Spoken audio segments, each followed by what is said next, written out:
It's a presentation of Fox Sports. We are Baltimore. We are so.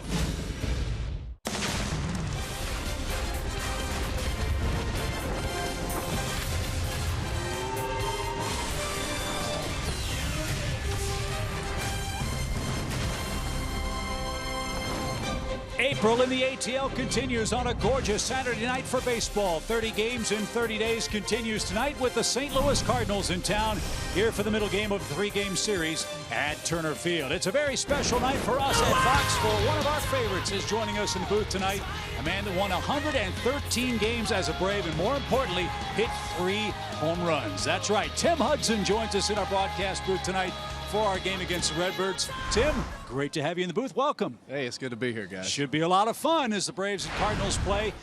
Atlanta 0-3 to start the year. Partner Joe Simpson, the silver lining. Starting pitching's been pretty good. It's been really good, Chip. In fact, when you look at it across the board between Tehran, Norris, and Whistler, Braves could be 3-0. They pitched deep into the ball game. They gave their team a chance to win. Just didn't turn their way at the end of the ball game. But overall, it's been very good. And tonight, Tim, Julio Tehran makes his second start. I was curious about your thoughts on his first outing. Well, I thought he threw the ball really well. I really love how he established the fastball inside. I know his strike percentage was close to 60%. And, I think it's something that later on in the game will definitely play into his game for sure, establishing that fastball. Tim Hudson sounds like he's been doing this for years. He's a rookie in the booth tonight. Can't wait to get his insights for the ball game. And when we come back, we'll talk about Julio's keys for success tonight against the Redbirds.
Presented by Academy Sports and Outdoors. Right stuff, low price, every day.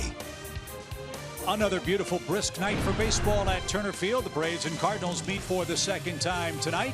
Julio Teheran takes the ball for the Braves. As Joe and Tim mentioned a moment ago, Julio deserved a better fate on opening day.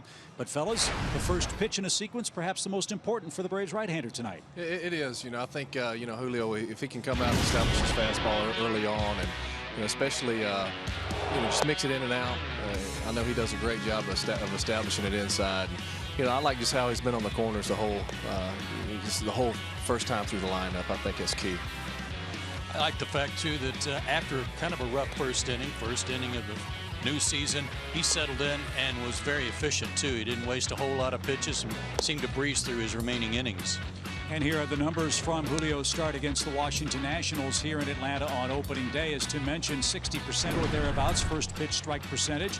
Sure, you'd like to see that a little higher, and that's a big key for Julio, something he's been wanting to work on this spring. Yeah, it is. I think he's a guy that he lives with his fastball. I think if he can establish that fastball, especially the first time through the lineup, even though the percentage wasn't as high as he'd like, they were just off the edge. They were just missing with some, and I think I love watching him going out there and compete. I think it's going to be fun to watch. You feeling lucky tonight?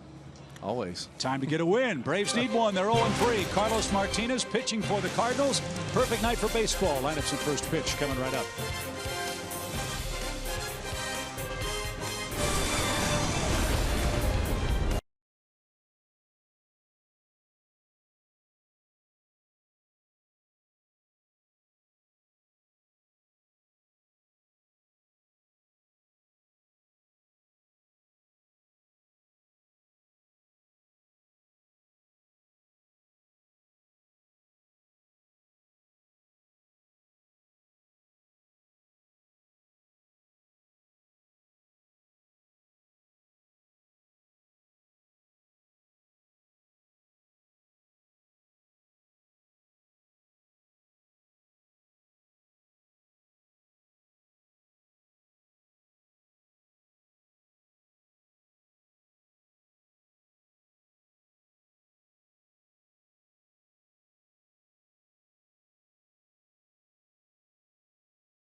In Atlanta, the wind is blowing straight in on a chilly night here at Turner Field, and hopefully the Braves can keep the Cardinals in the ballpark. They hit 4 homers last night, 3 of them pinch hit homers, a new major league record for a single game, and a couple of those sluggers are in there for Mike Matheny tonight.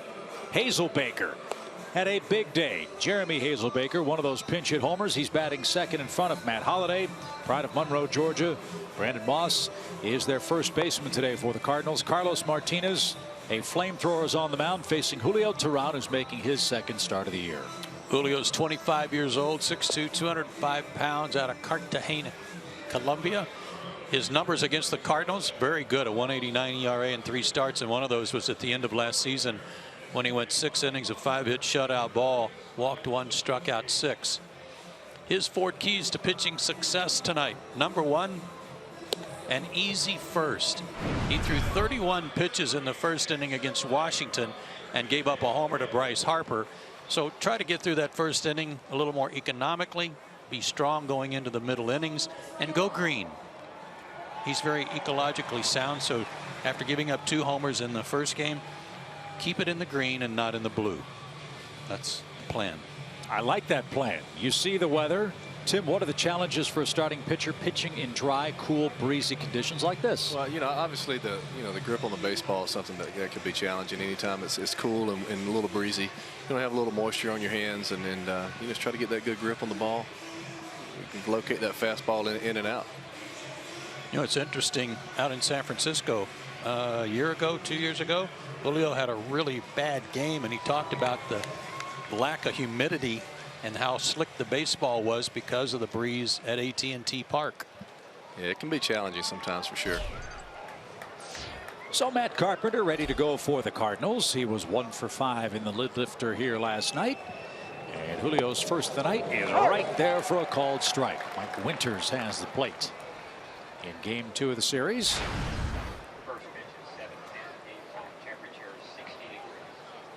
Carpenter 2 for 16 for the Cardinals to start the year.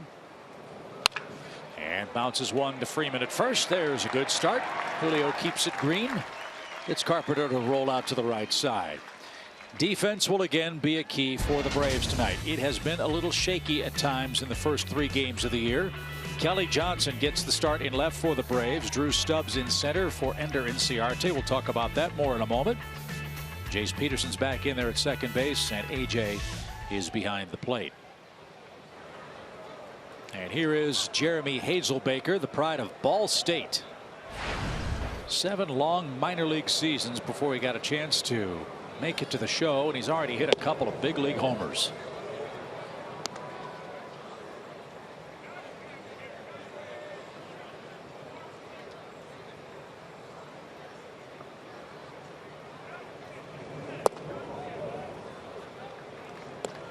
We were talking last night, Tim.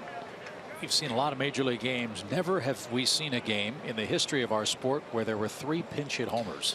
Yeah, that's interesting. It was they came up last night, and Matheny pushed the right buttons in some critical times, and it happens once in a while, I guess. How about Joe last night for a team that's 1-3? Well, Mike Matheny's the leader for manager of the year. Right. After those 3 great calls.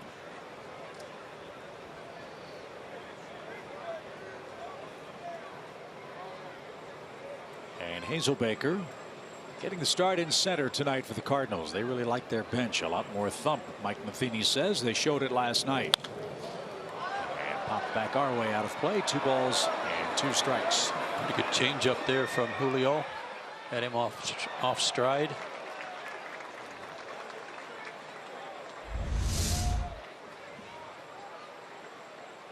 Left it up a little, though.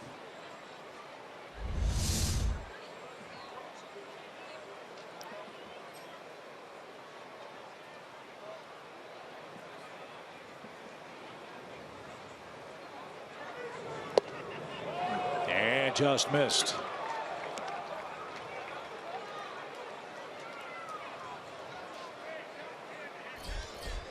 Matt Holliday waits on deck.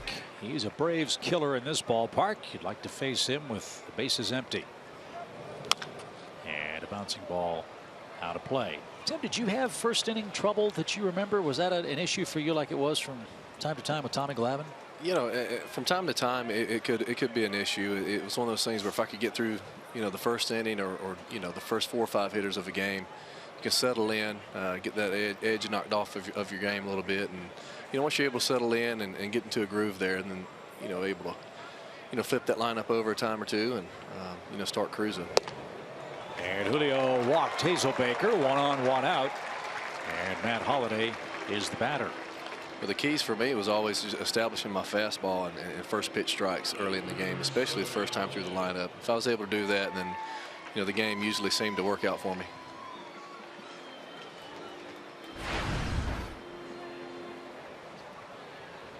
Plus, first time through the lineup, you haven't really shown any of your other secondary pitches that much to guys, and can use that a little more effectively next time through. And that's true. Matt Holliday had a couple of doubles last night. What's it like pitching to this guy? Well, it's not fun sometimes, especially when he's locked in. He's a big, imposing guy in the box, and it seems like he's just wanting to crush everything that you throw. And you definitely have to locate the ball with him. You have to keep him honest inside, elevate. Change his eye level once in a while, and and just stay on the corners. You know, he's that guy that can hurt you. Hazelbaker can run. He is running, and that's driven towards center. Stubbs drifts back. He's got plenty of room. The Braves tried to deke Hazelbaker at second, but he had none of that. He's back at first, and now with 2 out. Well, like you said, Chip, it's blowing straight in. That ball might have been held up a little bit. Here's Hazelbaker trying to find the ball, and had time to get back.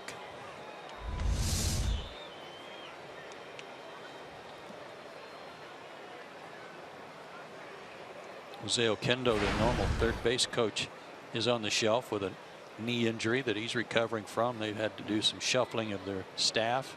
Bill Miller now is at first base.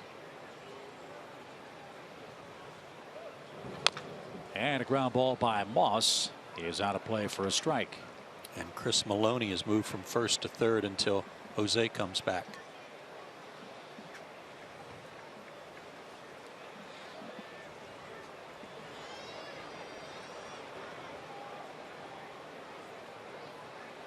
Moss out of Monroe, Georgia.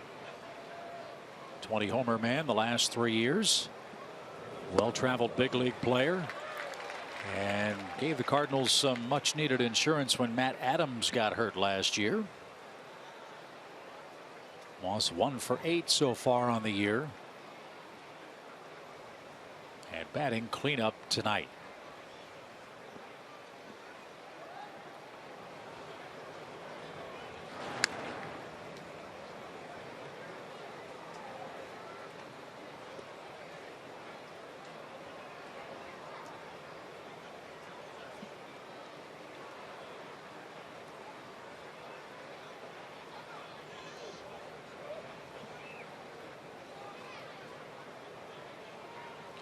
The 0-2. It's the inside corner. Good try. That was a nice pitch.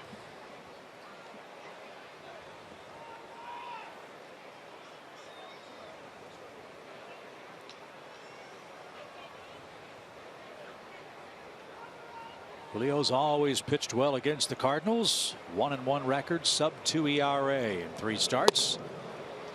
And he missed the same spot. Now it's even 2-2. He did this a little bit early on against the Nationals, where he would get ahead in the count and then seem to go to a deep count before he was able to get the out. And that's one of the 4 keys I was talking about, is try to be a little more efficient this inning. And it would be nice to get an out right here and get out of it. Runner goes. Pitch low and inside. AJ dropped it. No chance to get Hazelbaker, who had an excellent jump. So it's a steal for the Cardinals center fielder, and he's in scoring position with a full count coming from Moss. Yeah, Joe, ideally you'd like to, you'd love to get the guys out in 3 pitches or less. You know, that can keep your pitch count down, and you know, at the very least make them put it in play, and you let your guys behind you, make some plays for you. So Julio had Moss 0-2. Now it's 3-2. Shift on, pitch, and he lost him. So 2 walks in the inning, and the Cardinals have 2 out trouble, and Stephen Piscotty's coming up, and he was one of the best hitters in situations like this last season. A .393 average with runners in scoring position.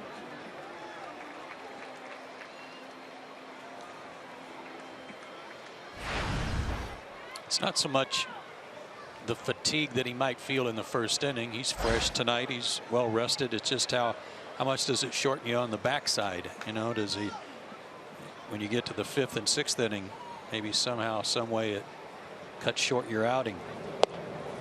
And another thing is, these hitters, the more pitches they see from you, you looking at the 3rd and 4th at bat, they may have seen 20 pitches from you. If you have some long at bats with certain guys, especially the middle order guys, you want to try to limit as few pitches as those guys as you can. Seems to be missing in the same spot. I missed inside on Moss, trying to keep him from getting his arms extended, but missed badly there to the left-handed batter's box. He made a move last year, Tim. He's way over on the first base side of the pitching rubber. I see that.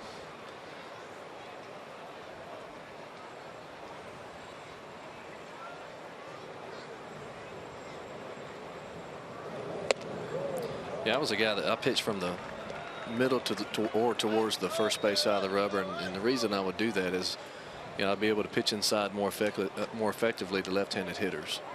Better angle. Well, it's just easier to get to that opposite arm side fastball, to command that side of the plate with your fastball, than it is if you were, you know, from the extreme third base side of the rubber. And lefties have historically given Julio a little more trouble than the righties, especially with the long ball. 20 of the last 29 homers Julio has allowed have been to left-handed batters. Got a righty up there now in Piscotty, and a 2-2 count.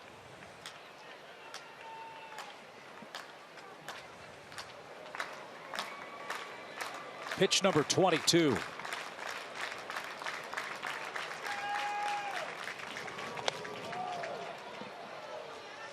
Here's those splits. Career numbers.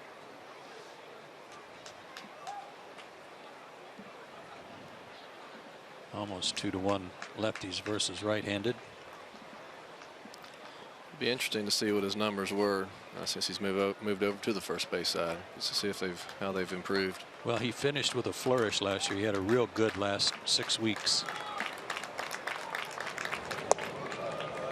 There's that spot again, and another deep count.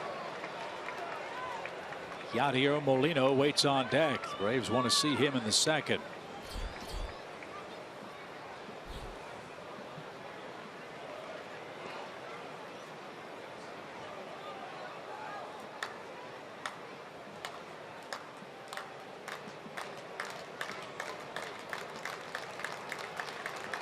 Runners go. Ball 4. 3 first-inning walks.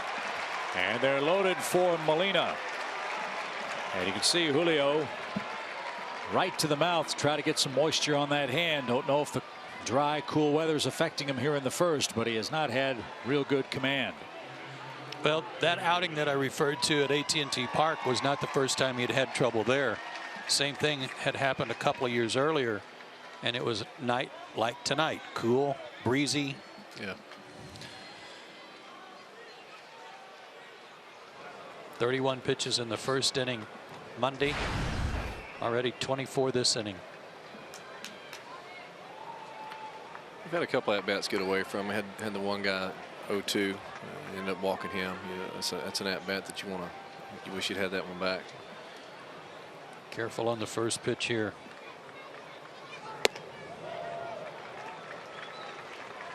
One ball, no strikes. Yadier Molina does not have a career hit against Julio. We'd like to see that continue. Molina coming back from 2 surgical procedures on his left thumb. He's 3 for 15 to start the year at the plate. To short.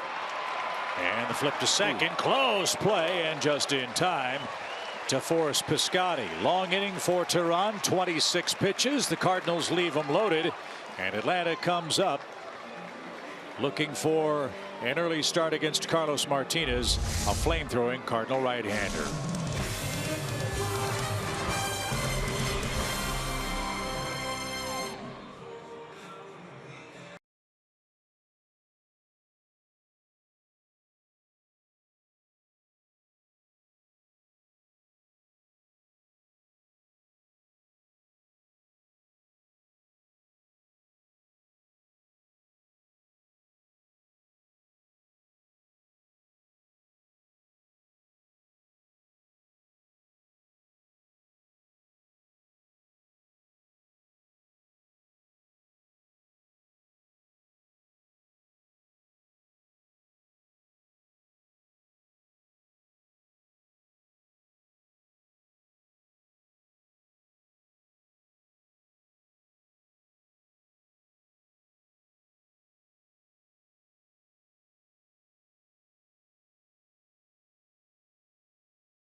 No damage done. The Cardinals loaded the bases on 3 walks but could not score, and because of the Ender Inciarte injury, the Braves have shuffled their lineup.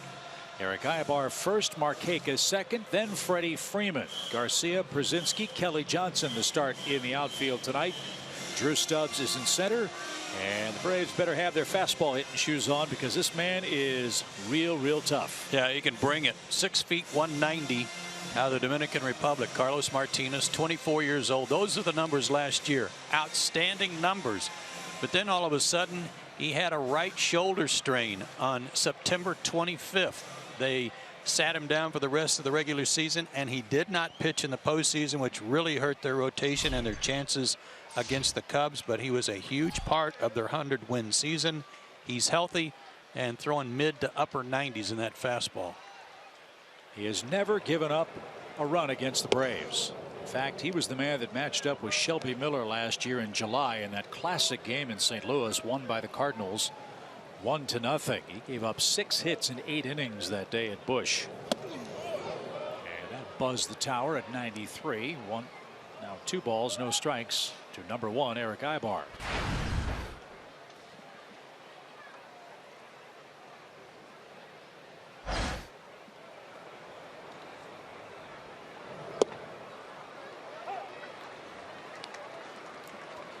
I see him hit a line drive toward first. Brandon Moss really having trouble with the dappled sunshine on the infield. He shields his eyes as that one sailed away. 3 balls and a strike. Let's see if this cool breezy weather can affect Martinez out there. It seems like his command's a little spotty right now. Yeah, his first start, and he had a good spring. They were pleased that he was healthy. 16 strikeouts, 15 innings. There you go. And nobody can find the strike zone. That's already our 4th walk in the game. Yeah. All right. So Aybar leads off with a walk. That brings up Nick Markakis, who was a jack of all trades in the Atlanta lineup last year, and hitting second in tonight's game. A little shuffling of the lineup with some more lefties in there. Kelly Johnson in the lineup playing left field too, and moving Nick up to the 2 spot primarily because of this guy Martinez.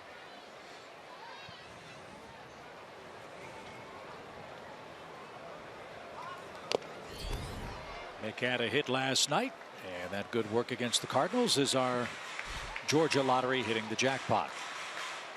Pretty good numbers there. Over 50 at bats. Base hit and a run scored last night. He came up with some runners on against tough lefty Segrist in the 7th and hit the ball hard, and Wong made a good play on him.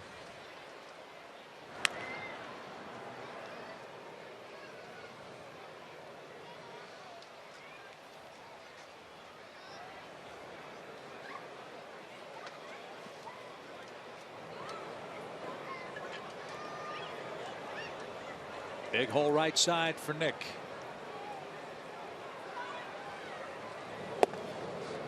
And he hits the Molina glove perfectly. 0-2. We're told that he's in the past he was pretty much fastball, slider, changeup, but because of the shoulder injury last year, they've tried to get him to shy away a little from the slider and throw more curveballs. So we'll probably see that pitch more often tonight.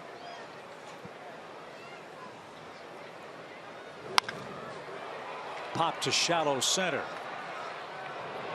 And Hazelbaker gallops in, makes the play. Markakis pops out. And there's out number 1 for Atlanta.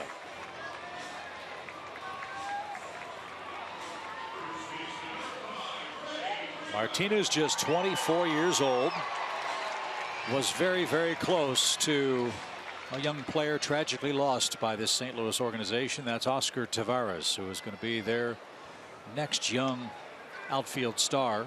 Taveras killed in an automobile accident a couple of years ago, and Martinez wears number 18, which was Taveras' number in his friend's honor. And a live fastball at 96, fouled right back by Freeman, who had a good cut. Strike 1.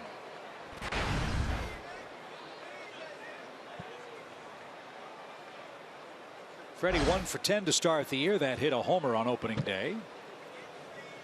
And he struck out 5 times in his first 10 at bats.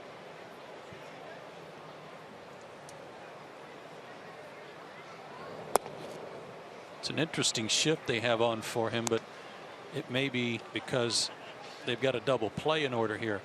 But they've really got the 3 infielders kind of bunched. Well, now they move Diaz over to the first base side a second, but everybody's pretty much bunched up the middle. Good change. Looked like a change up. That's tough. 96 to 86.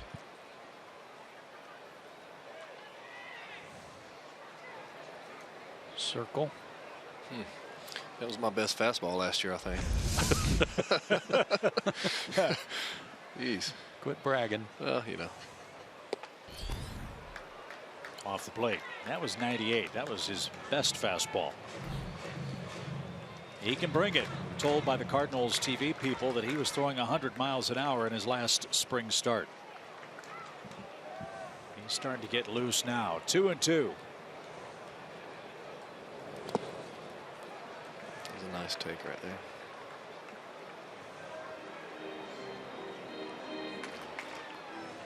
Freddie's had a little bit of a bug the last couple of days. Hasn't felt great.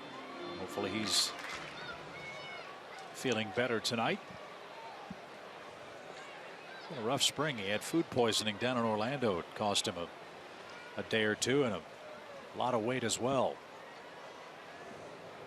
3-2 pitch. Ibar leads at first and is going. The pitch is ball 4. Freeman walks. So the Braves have a threat. 2 on with 1 out, and Adonis Garcia is coming up. I can hear your dad now.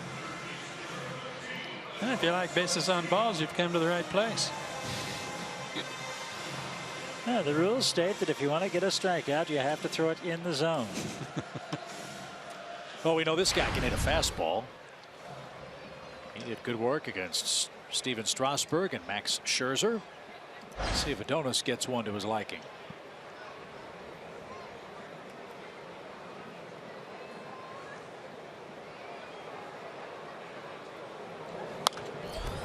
A little late. Missed the target too and left that out over the plate. Got away with it. But when you throw 98, you can get away with a little more than 89. Yeah, you can have a little more room for error in the upper 90s, that's for sure. I wouldn't know anything about it. You heard that? Missed the target again, and it was too far inside. 1 ball, 1 strike. Fox Track says it was a strike, and it may have cost him a call because of how far it was away from Molina's target. That was a good pitch. It was right down the middle, it looked like. That's a pretty good one. We got to have that one, I think.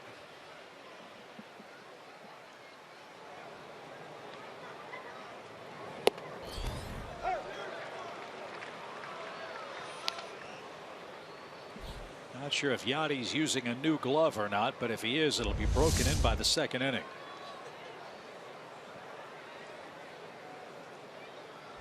He is popping the leather. 96 to 98 miles an hour. There's that brace we were looking for last night. He wears it when he's catching.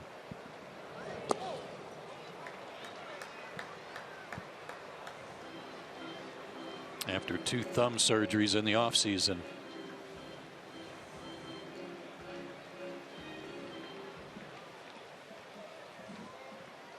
Now, you have 2 surgeries on your catching thumb in the offseason and do whatever you've got to do to get it ready for spring training and for the season. And you got this guy, and then you got Wainwright throwing it heavy sinker and hard fastball. You better make sure you catch it in the pocket every time. And how about trying to hit on a night like tonight with Teheran, who can bring it up there at 92 inside on your hands? And not to mention a guy who throws this hard, who might throw one in the dirt that you've got to figure out a way to block and do your best just to keep it from getting by you. You don't know where it's going to hit you.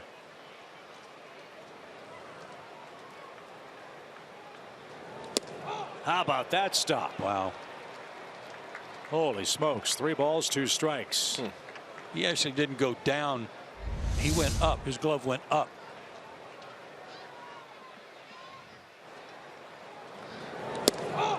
That's why he's one of the best in the business. My goodness. He just has the instincts. Platinum Glove winner, perennial All-Star Yadier Molina. 3-2 pitch for Garcia with 2 on, 1 out. Swing and a miss, and a 98-mile-an-hour fastball. That was thrown with a bit of anger, Tim. Yeah, it was. You know, he has that fastball that he can just, you know, blow people away with. You know, such a live arm, and you know, sometimes if you just got to just rear back and let it go, you know, let him try to hit it. Elevated that one. That's hard to catch up to. It is. AJ 1 for 8 at the plate this year, 10 hits away from 2,000. He's a former Cardinal and takes a strike.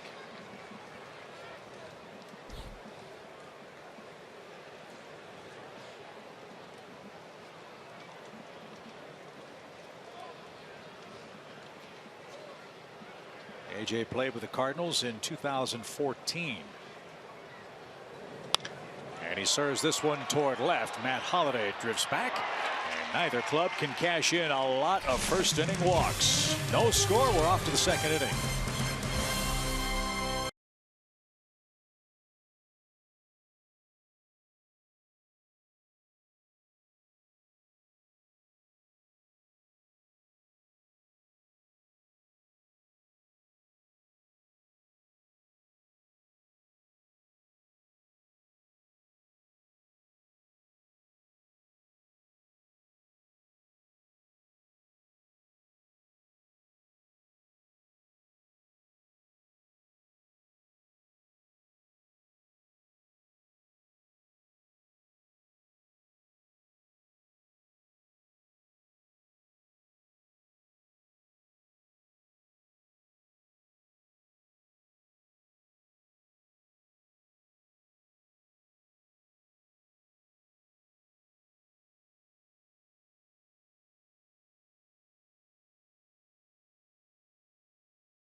Going into the second inning. Now, as we all know, NCRT was injured early in the game yesterday. Now, not much has changed. We know he's day-to-day and obviously not playing tonight. It is a mild sprain, but Freddie does say that he's feeling a lot better. They do hope to avoid the DL, but of course, if that does come to it, there is Mallet Smith ready to come up here. But I do expect this to not be that serious, guys. That's certainly good news, Kelsey. That was the last thing the Braves wanted to see. Ender Inciarte running down the first base line, tweak a hamstring. And hopefully he'll be back in the next couple of days. But this time of year, guys, you have to be very, very careful. I was just about to say that, Chip. On a cool night, last 2 nights, might take a chance. Especially with as much standing around as the defenders have done here in the first inning. That's true. Hopefully things will change for Julio. 26 pitches for Julio in the opening frame. Colton Wong greets him in the second. And a swing and a miss.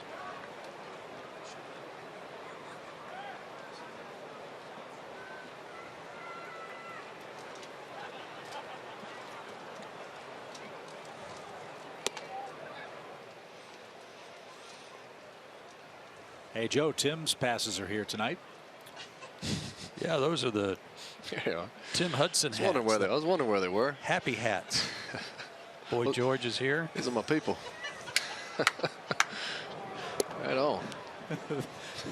3 balls and a strike. War Eagle. Yeah. Yeah.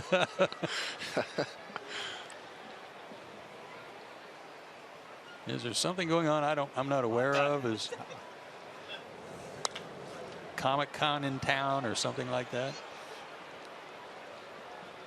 I mean, that is a pair of very unique looks. The hat, yeah, that looks like a bunch of Luigis over there. Yeah, I'm not quite sure what's going on here.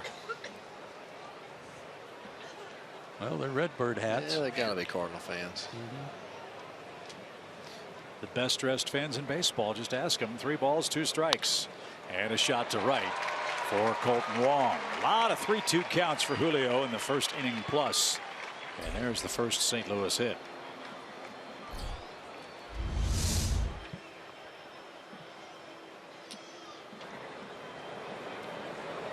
Makes you a lot better hitter when you know the pitcher's trying to throw a strike.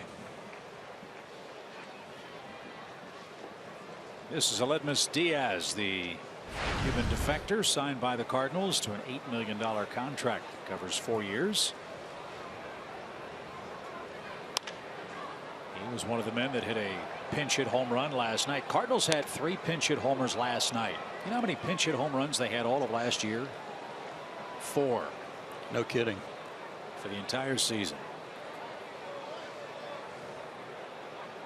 Well, he hit one about 15 rows up off Eric O'Flaherty that jumped out of here.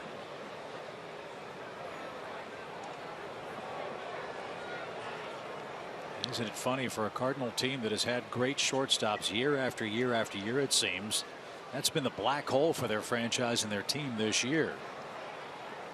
Johnny Peralta's hurt. They went and got Ruben Tejada. He's hurt. That one's off AJ's glove. And Wong will move up 90 feet.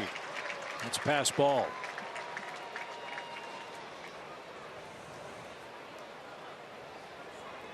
Cross up maybe.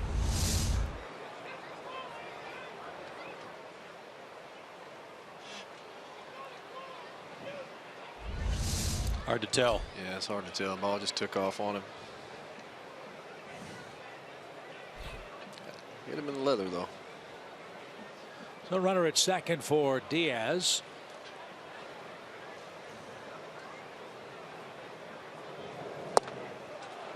Good change. 1 ball, 2 strikes. I'd like to see Julio be a little more aggressive in the zone right here. He has a 1-2. Instead of wasting a couple of pitches to go 3-2, let's try to get some quick outs. Trying to climb the ladder, but Cardinal shortstop laid off. 2-2 your count. Diaz was called up from AAA when Tommy Pham went to the DL with an oblique problem on opening day.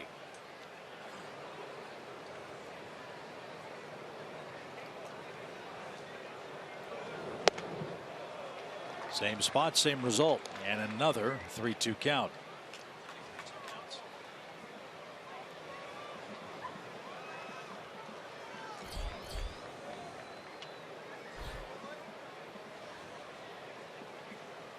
Go right after him. Get the pitcher 2 outs and work on Carpenter. Away. Strike Nice 3. So now you get the pitcher, and you've got a chance to get out of the inning. Well, the worst case scenario there was if he had walked him. Then you give the pitcher a chance to make a good out by bunting the guys over to second and third, and then you got real trouble with the top of their order. But 8 batters faced for Tehran so far, 5 full counts. And he's 1 out into the second inning. Here's Martinez. Up and in and all the way to the backstop. Wong to third. That's a wild pitch. I think you're going to hear from Julio tonight after the game that he just couldn't hang on to the baseball.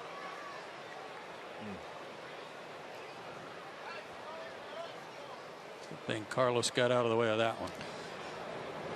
Yeah, that was a bit scary.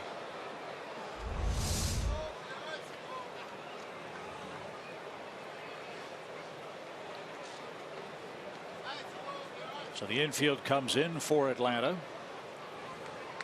Long chat with Martinez. who had 5 sacrifices last year. He puts it in play. They're coming home on contact. Throw to the plate, and Wong outran the baseball. Fielder's choice scores a run. 1-0 St. Louis. How about that? Infield in, and St. Louis still able to score. It's pretty much Cardinal baseball here, isn't it, Tim?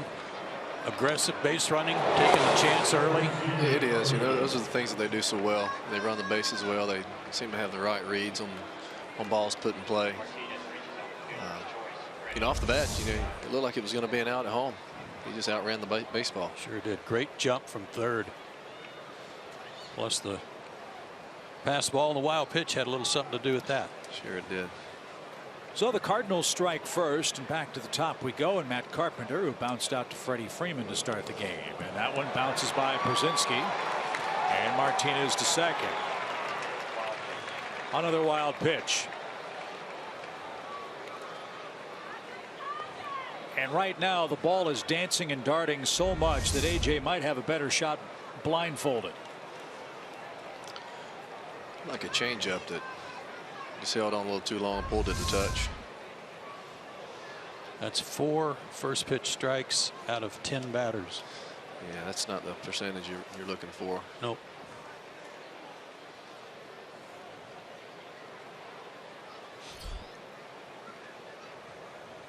So an RBI chance for Carpenter.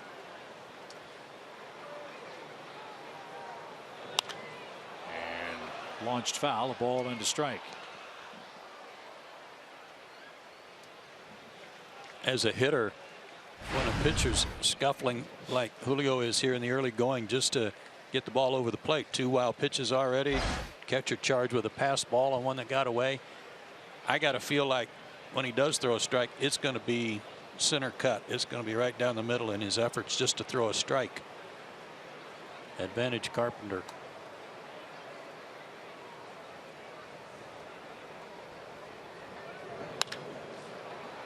Out of play. But still, that can't be an uncomfortable feeling because the ball is all over the place, right? Yeah, but as a hitter, if you're as good as Carpenter is, certainly you're not going to offer those in the dirt or those wild that are up and away. So the chances are good. Your count's going to be good, and when you do get a pitch to hit, it's going to be a good one to hit. It's not like Julio's hitting the corners like he did in his first start.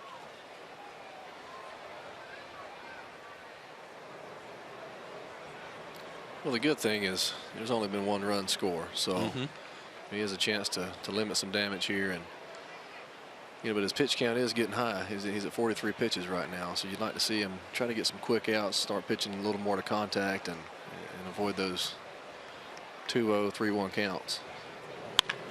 Driven down the right field line. That's big trouble. That's going to score a run.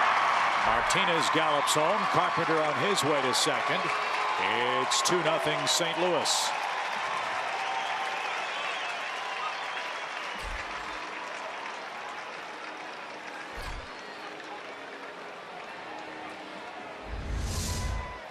Turned on this one.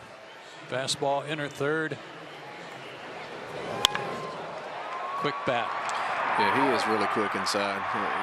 It's hard to get one by him in there, especially when it's wanting to come back a touch. You know, he had the front door sinker coming in right there, and it was going to be on the black, it looked like, but he's able to tuck his hands and get the barrel to it. Julio's not retired a left-handed batter in the game yet. And the Cardinals have struck for 2 here in the second. Beg your pardon. He's retired Carpenter once in 2 tries. All the other lefties have a perfect night. So that's a continuing problem spot for the Braves right-hander tonight. Here's Hazelbaker, who walked, stole second, and was left stranded at third. He was the first of 3 first-inning walks. 2 runs on 2 Cardinal hits.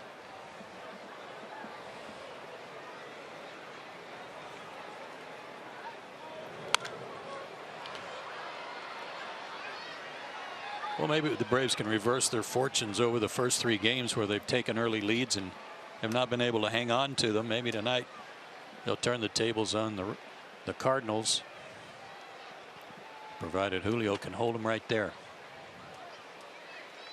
That's right. A lot of ball game left. Jeremy Hazelbaker up for a second time in as many innings. Was a little late. Well, you know, he's loving these early days of the 2016 season. 7 years he spent in the minor leagues. He was a 4th-round draft pick of the Red Sox back in 2009. Yeah, it's old man Hazelbaker's boy out there. That's exactly right. Gotta be proud of his son, I'm sure. And he can really run. We saw that earlier. This man had 239 career minor league stolen bases, an average of 38 a year. He had 63 one year at Greenville.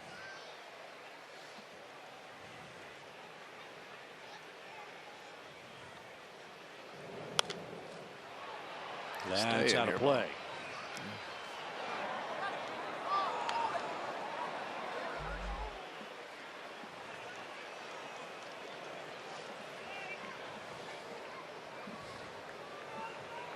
Hazelbaker, no kid. He's 28. He'll be 29 on August 14th. All those years in the minor leagues, he had never hit 300 until last year in stops at Springfield and Memphis for the Cardinals, where he had 308. And then 207 at bats at Memphis. He had 333. You enjoy stories like that, you know, grinding it out through the minor leagues and finally something clicking, and you know, get that confidence. Next thing you know, you're in the big leagues playing for the St. Louis Cardinals and hitting second. What's tougher, facing a guy like Matt Holliday who's on deck, or an unknown guy like Hazelbaker in a game like this? If you're Julio Teheran. First the pitch is bounced foul. And you guys have scouting reports, you have video, you have all the advanced reports, but Julio's never seen this guy before, I'll bet. No, he hasn't, but he has seen a lot of Matt Holliday. And if I have to pick one of the two, I'm gonna go with old Hazelbaker. But you know, he is doing well for him this year, and he's playing with some confidence, that's for sure. And the pride of Ball State University.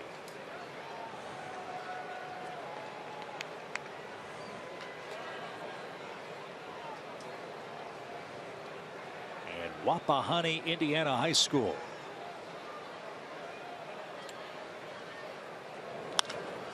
In the air, shallow left. That's playable for Kelly Johnson. And there's the second out.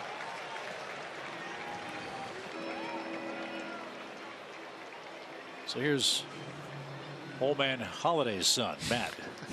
Tim might call him. He flat out his first time up.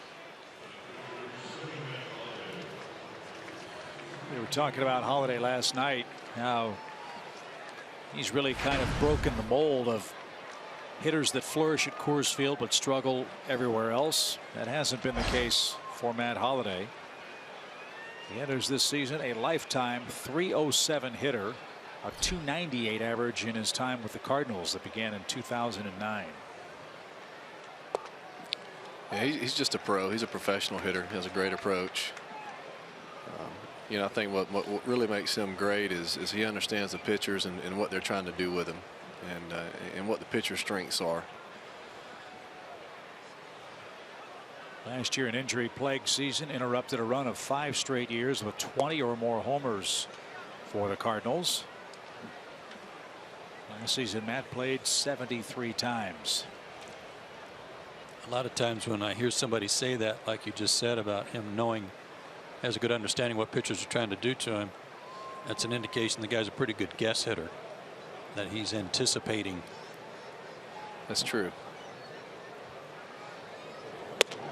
Matt's best season came with the Rockies in 2007. How about these numbers? Led the league in hitting at .340. Led the league in hits with 216. Led the league in doubles with 50. Hit 36 homers. Led the league also in RBIs with 137, and only struck out 126 times. That's a good year. Yeah. Slugging percentage of .607 and on base of .405 that year. That's solid. I don't care if you're playing on the moon. Those are pretty good numbers. No kidding.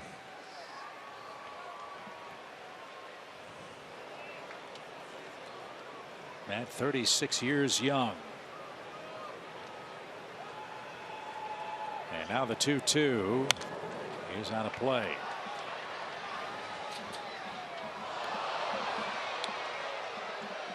Believe it or not, Holiday did not win the MVP that year.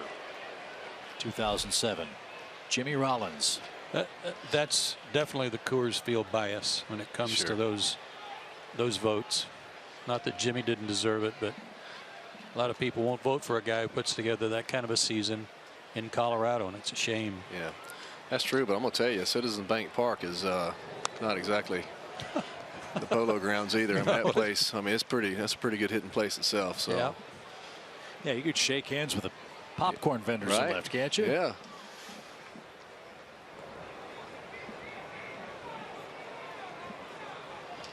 Seems to me Joey Votto won an MVP hitting in their bandbox as well in Cincinnati.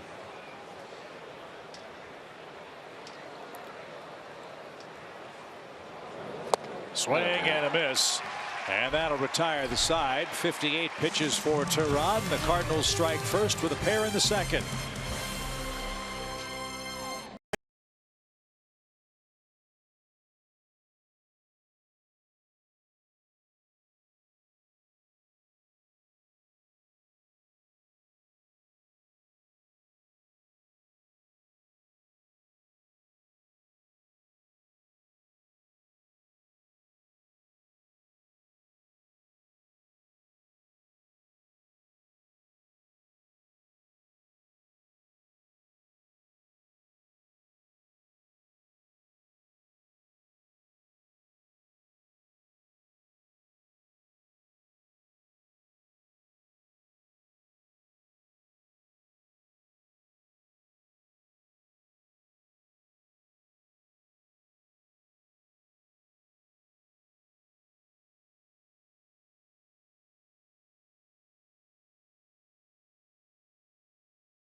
Is sponsored by Delta Airlines, your local Ford dealer, and Xfinity. X1 from Xfinity will change the way you experience sports.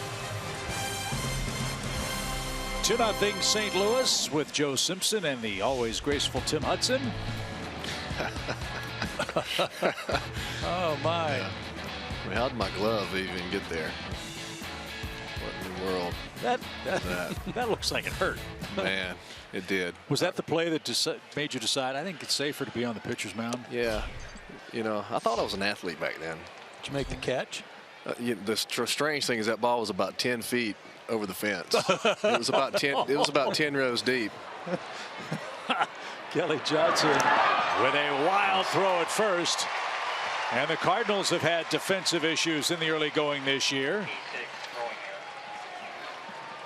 Diaz had a costly error against the Pittsburgh Pirates.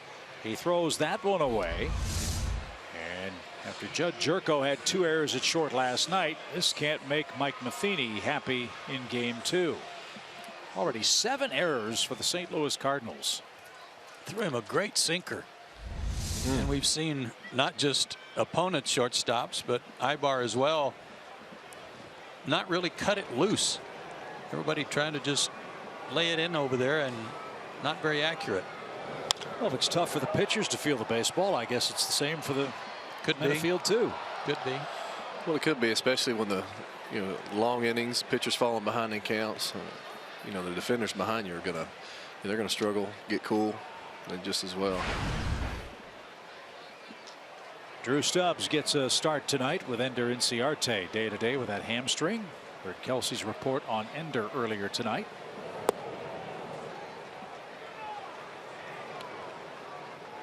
Drew got 3 at bats in the game, had a hit.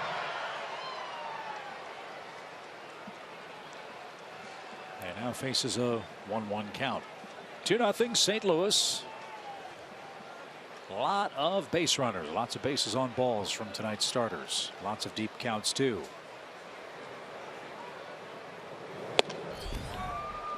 And right on by, 1 ball, 2 strikes. His fastball's got some life, especially upstairs, as we saw in that pitch that he ran up out of the zone to Garcia for the strikeout. That one was running in on Stubbs. He just seems like he has another gear when he wants it. He'll take that 92 and turn it into 98. And Brew couldn't make contact. He's down swinging. Second strikeout for the Cardinal right-hander. 1 on, 1 out for Jace Peterson. Well, he struck out better than an inning strikeout per inning last year. 184 total and 179 and 2/3 innings. And again, he was 14-7 with an ERA of 3.01 when they shut him down with a sore shoulder. He had a terrific year.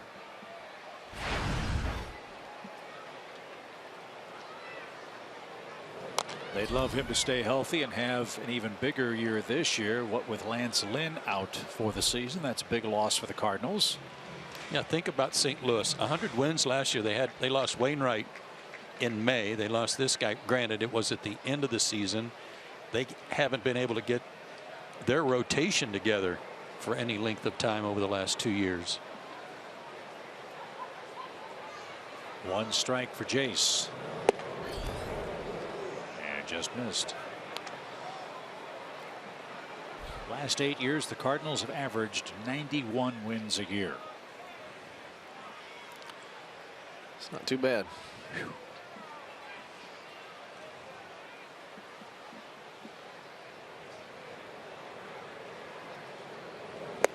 Look out. Oh yeah, there's a screen back there. Jace lost the handle on a 95-mile-an-hour fastball. He'll get a little pine tar. 1 ball, 2 strikes.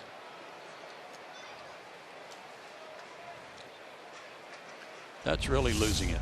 You got 2 gloves on, you got tape on the bat or a grip on the bat, plus pine tar and rosin.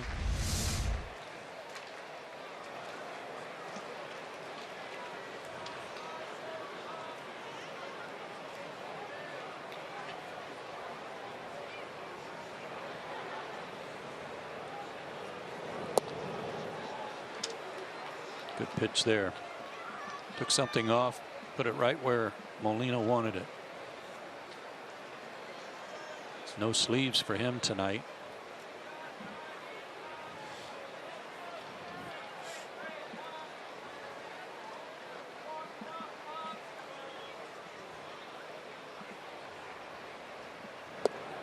And a breaking ball fools Jace Peterson, who's down on strikes for the 3rd time this year.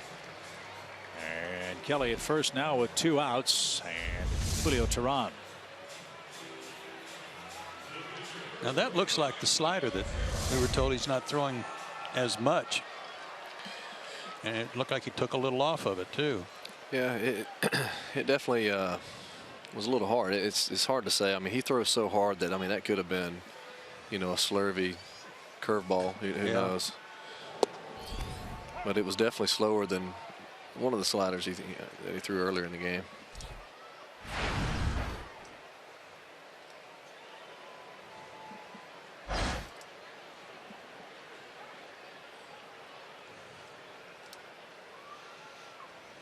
Moss will back up and play behind Kelly Johnson at first with pitcher up and 2 outs.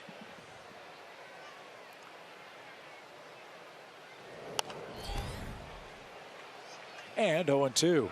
That's a smart move defensively, because you figure the Braves aren't going to take a chance of Kelly running and getting thrown out and having Julio lead off the next inning.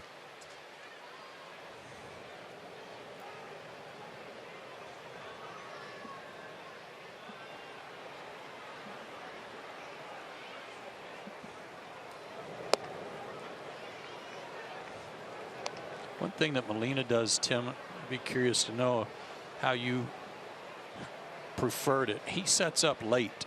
He gives the sign, he waits, and then as the pitcher's about to deliver, then he throws the glove target up and moves. That distracting to you? You know, I don't think so. I think, you know, the more the veteran pitcher, the less it would bother you. Martinez struck out the side and leads by 2 after 2.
For tonight's Greatness Made Here feature, brought to you by Synovus, of course, with Tim Hudson here. It's a look back at Tim's great career here with the Atlanta Braves.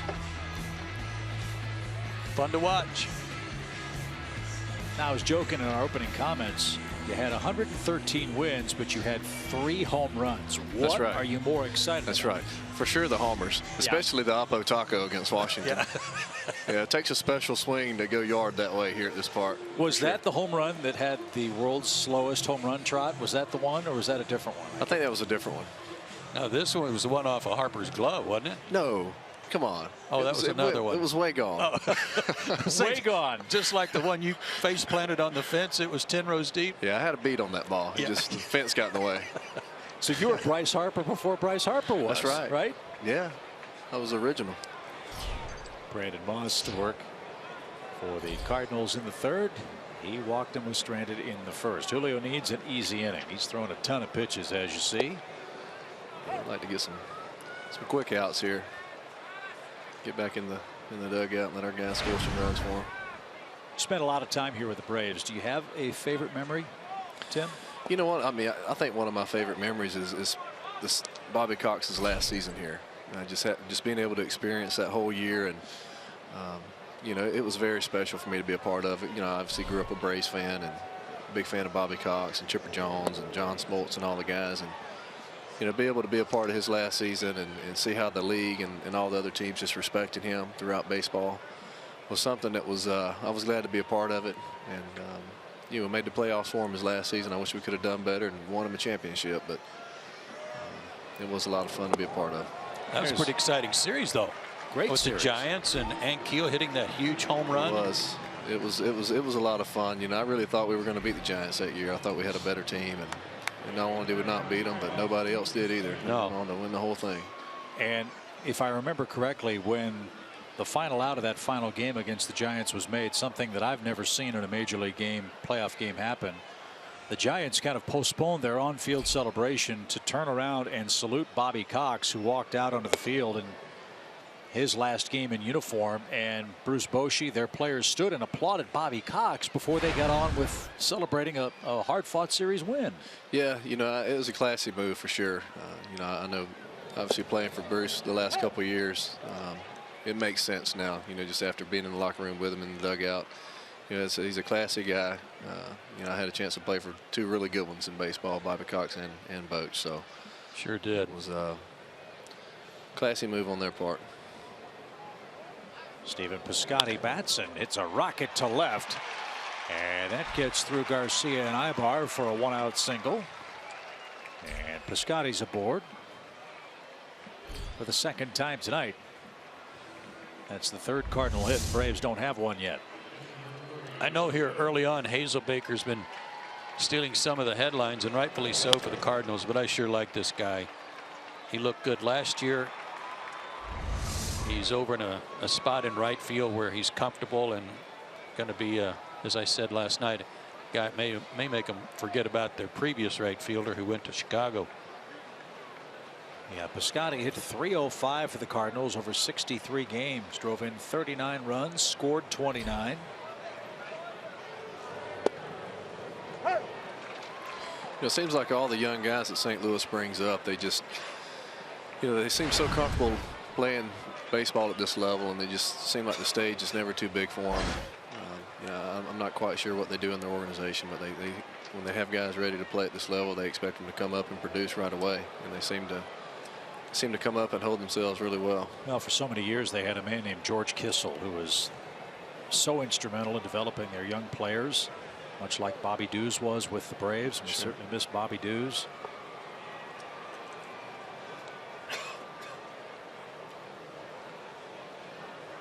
Well, that was one of the great things about when Bobby was the manager of the Braves.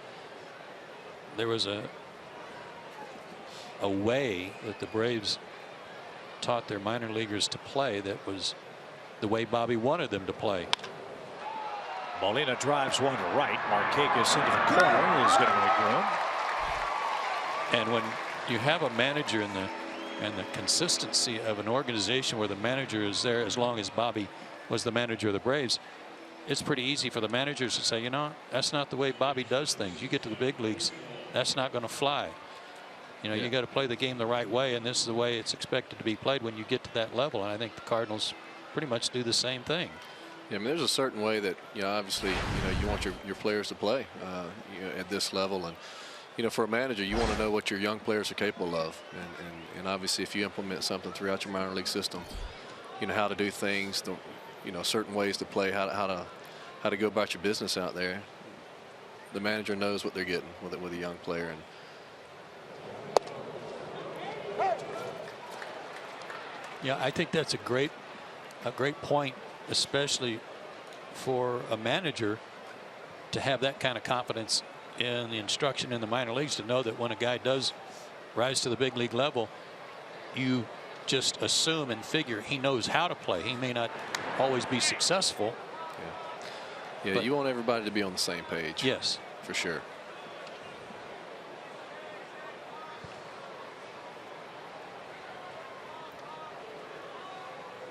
No balls and a strike. Cardinals batting in the 3rd. They lead Julio Teheran to zip.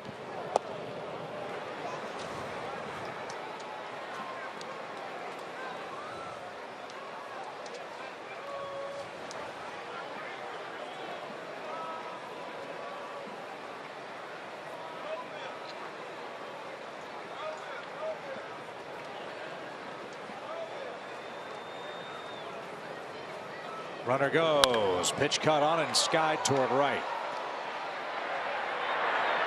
Nobody sees it. And Markakis can't catch it. And a run's going to score. Piscotty comes all the way home. And Colton Wong winds up at 3rd base. That ball hung up there for an eternity. Stubbs never saw it. Markakis had trouble, and the Cardinals get a gift. It's 3-0. Stubbs never saw it, and he's got his arms out, but Nick didn't realize it till it was too late. Did everything he could, but couldn't make the catch. It's that time of the evening when the sky might be a little tough to see the ball. That's for sure. It's an error on Markakis.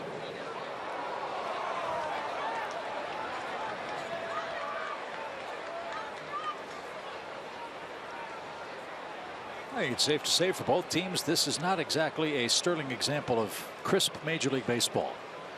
Each team with an error. A lot of walks in the first inning from Teheran and Martinez, 5 combined. And now with 2 outs, St. Louis gets a gift third run for Aledmys Diaz. That's a tough error. I mean, it's a routine fly ball that you expect to get caught. You rule it a triple, and it's an earned run for the pitcher. But Nick obviously was just trying to save the day when he realized that Stubbs didn't see it.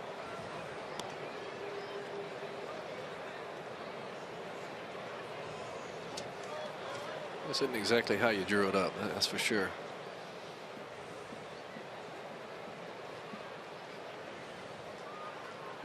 Two balls, 1 strike.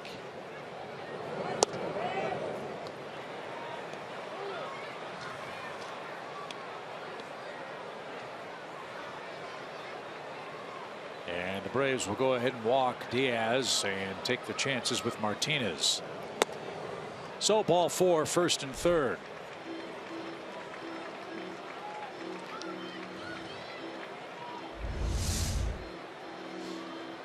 Nick's looking over at Stubbs, and it wasn't until the last second that he realized Stubbs didn't see it. No lights in the outfield makes it tough for the outfielders this time of night. Then you wonder how well Markakis could pick it up after, yeah, you know, after looking up in the last minute. Martinez had a healthy cut. He's the man that hit the bouncing ball to Jace Peterson with the infield drawn in. Colton Wong scampered home ahead of the throw for the first Cardinal run. Martinez then scored on a Carpenter double, and he squibs that one to first. That is a fair ball. Freeman deflects it into the dirt about 3 feet away, picks it back up, steps on the bag, and that retires the side. 3-0, St. Louis the lead.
Earlier tonight what his favorite Braves memory was, and our great crew had a few great Tim Hudson memories of their own. How about that one? Good Lord. Yeah, but look how quick you're back to your feet. I think they've watered the mound a little too much right there.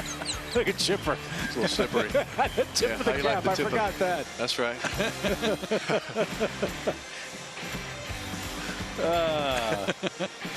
You know what? The one thing that really I thought characterized your career, Tim, was obviously very talented, but you had fun. Yeah. You did have fun, didn't you? I did. You know, we play a kids game for a living, and you know, we're very blessed to be out there and play baseball. And you know, you got to have fun. You know, it's obviously a serious sport at this level, and it's your job, but you know, you got to enjoy it. You have to have fun. You have to make light of some goofy situations once in a while, and I enjoyed it. It was a lot of fun for me.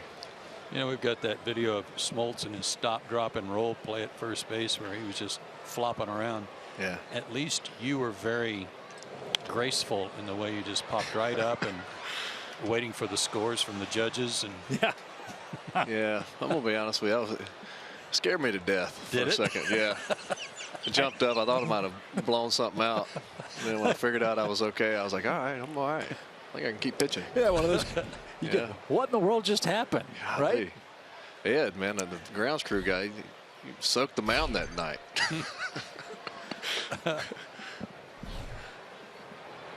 2 balls, 2 strikes for Eric Ibar.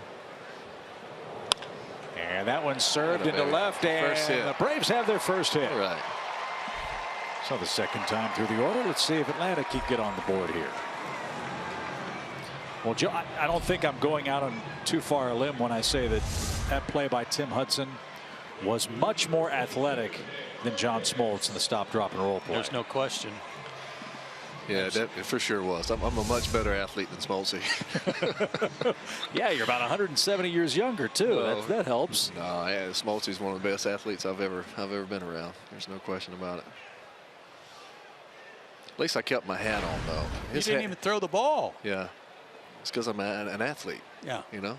No fumble. Didn't want to throw a ball. Nick Markakis with the man aboard. Nick flied out to center. So he's 0 for 1 in the game. Finals starting to roll up from this afternoon. How about the Reds? Had 4 of their starting pitchers on the disabled list to start the year, yet they're 4-1. They won again today, beat the Pirates 5-1. They've had the Pirates number the last couple of years. Beat them again today. Dodgers beat the Giants 3-2-10. How about that game last night? The young kid pitching for LA, Ross Stripling had a no-hitter through 7 1/3 innings and got taken out of the game. Yeah. And then the relief pitcher came on, and Trevor Brown hit a home run to tie the game 2-2, and Carl Crawford in the 10th won it for the Giants last night. Today it was Kershaw and Bumgarner again, and as you'd expect, a low-scoring game out west. It's a marquee matchup. And Bumgarner took him deep again. Big fella, he can hit. Pop back out of play. Taught him everything he knows. Did you? I wished. Just tried not to screw him up while I was out there. Yeah, Gretchen Caney tells us that Ross Stripling was Michael Wacha's college teammate. How about that? Well, one of the reasons they took him out was because he's just a year removed from his Tommy John surgery, so they're trying to limit his pitch count.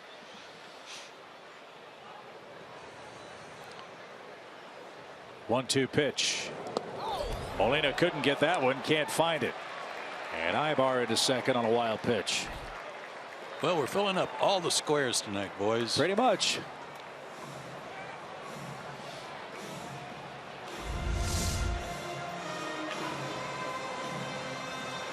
Even Molina wasn't sure how to get out of the way of that one.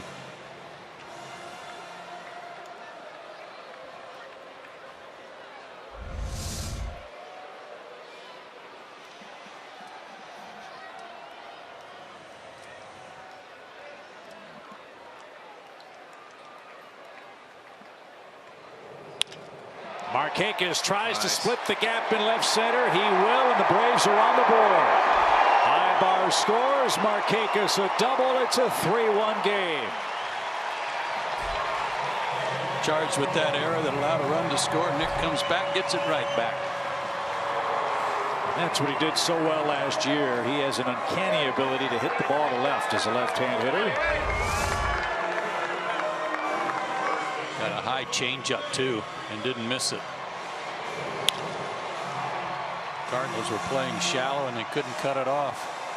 Wouldn't have mattered.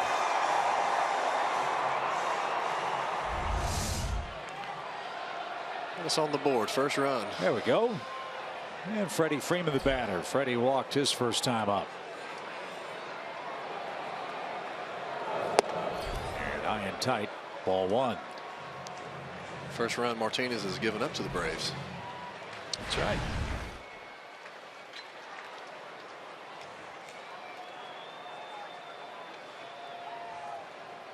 Single wild pitch and a double starts the Atlanta third.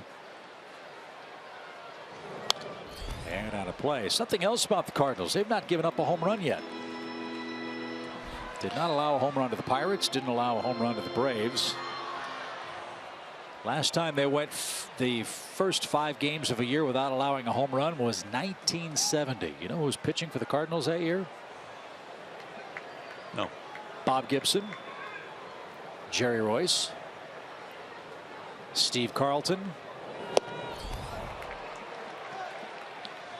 Mike Torres, Al Roboski. It's a pretty good group. Yeah, not too bad.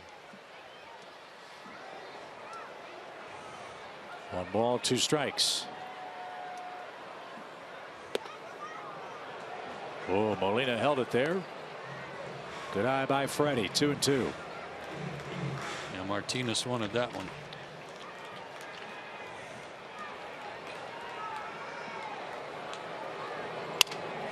Broken bat flare the other way. That'll drop. Markakis will come around and score with Holiday playing deep.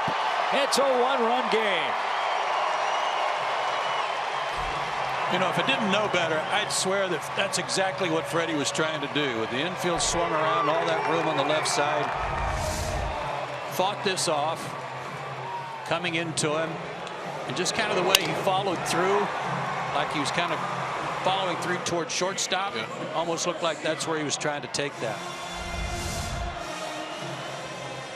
So let's take a look at our BMW Mini Let's Motor player profile. Freddie Freeman's work against right-handed pitching the last 2+ seasons. Wearing out those right-handers.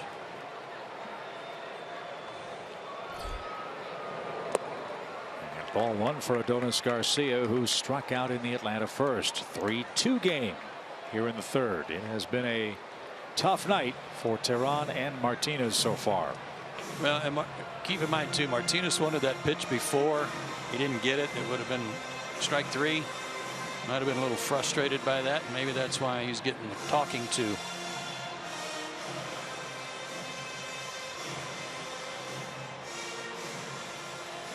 Nice luxury for Mike Matheny to have someone as accomplished as Yadier Molina handling your pitching staff. Yeah, he's like a pitching coach on the field with those guys. Their staff is definitely, they pitch a lot better when he's back there taking those pitches from them for sure.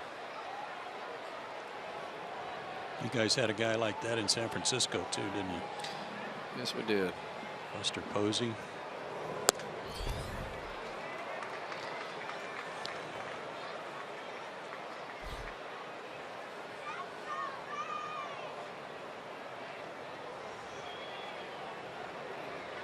Markakis and Freeman with RBI hits and a 2-0 count.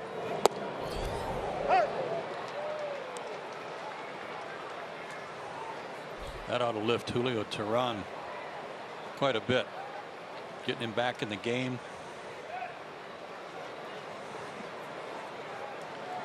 Get him back out there and start getting some quick outs. Get back in the dugout. Mile high fly ball to center. Hazel Baker is there, has it for the first out. I don't know if there's a man alive that can hit the ball out of the ballpark tonight with the wind blowing as strongly as it is this evening. That one too high for Garcia, who's 0 for 2. A.J. Brzezinski, the subject of our Academy Sports and Outdoors leaderboard tonight. Milestone for A.J. very close. I mean, he could climb over five of those guys pretty easily. With a decent year, kind of year he had last year. Look at these names. Bench, Carter, Piazza, Berra. I mean, just a little over 100 hits. He climbs over 2. Up the middle, Cardinals had him played perfectly. Out there, and the inning is over. The Braves rally for a couple of runs on 3 consecutive hits. We head to the 4th.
It's 3-2 going into the top of the 4th, and now it is time for your Xfinity game break. Check this out. Bumgarner going yard off of Kershaw for the 2nd time in his career. But guys, the best part of this, Kershaw has allowed 11 home runs in his past 27 starts, and 2 of them have been hit by Bumgarner. What do you think about that, guys? Well, Tim, you talked about the big fella, Madison Bumgarner. He can hit. He can hit. You know, it was pretty embarrassing sometimes last year when, you know, they'd bring him pinch hit in the 8th and 9th inning for you. They pinch hit a pitcher for a pitcher. You know, but he could do it, man. He could hit the ball a long ways. I put him up against anybody in a home run derby. Really? Yeah, he hits the ball a long ways. Now this was, I think, the 8th time that Kershaw and Madison Bumgarner have hooked up in a regular season game. As Matt Carpenter leads off with a rocket up the middle. First pitch single for the Cardinal leadoff man. And that's how the 4th inning starts. We who don't see the Giants or Dodgers very much, you were there last year. You saw those matchups the last couple of years. Those have to be like playoff games when they hook up. They are. They're exciting. You know, Madison, he's a guy who really just tries to elevate his play in a big situation like that. Obviously, Kershaw's, you know, regarded as one of the best, if not the best, in the National League. And, you know, I think Madison is a guy who, you know, he thinks he's the best. And when he's going against Kershaw, he wants to prove everybody in baseball that he's better than him. And he pitches with a grudge sometimes, and it was fun to watch him. Hazelbaker lays down a bunt, and it's a beauty. Teheran lets it go, and by the time Garcia picks it up, Hazelbaker's aboard with a hit. So after the Braves got Teheran 2 runs, he's immediately back in trouble. He leads their team in homers. He led their team in spring training in homers. He hit 3, and now he's dropping bunts down that are just perfect. Teheran, not sure if Garcia was going to take it. It wouldn't have mattered who picked it up. Nobody was going to throw him out. Yeah, it's perfectly placed. What a start for this guy who's been waiting so long for a chance to play at this level. 7 years in the minors. As high as he got was AAA in Pawtucket with the Red Sox organization. The Cardinals scooped him up, and here he is. And Matt Holliday, a little number, back to the mound. That's a very productive at bat. Runners move to second and third, now with 1 out. Well, what you were hoping for was a shutdown inning after the Braves get 2 of the runs back. Cardinals jump on them right away.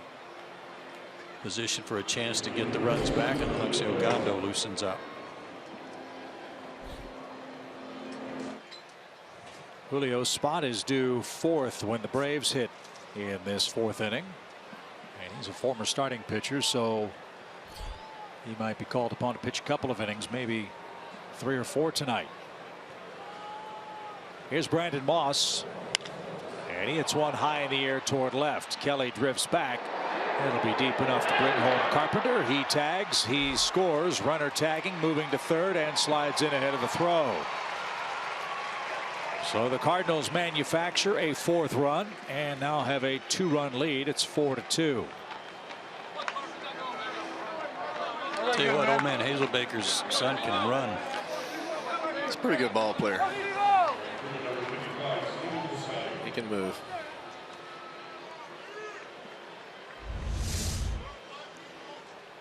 Kelly in there for the first time tonight, caught that a little flat-footed. Wasn't able to get a lot on that throw, but Hazelbaker can move. High and tight to Stephen Piscotty. 1 ball, no strikes, and no swing. He's walked, singled, and scored tonight.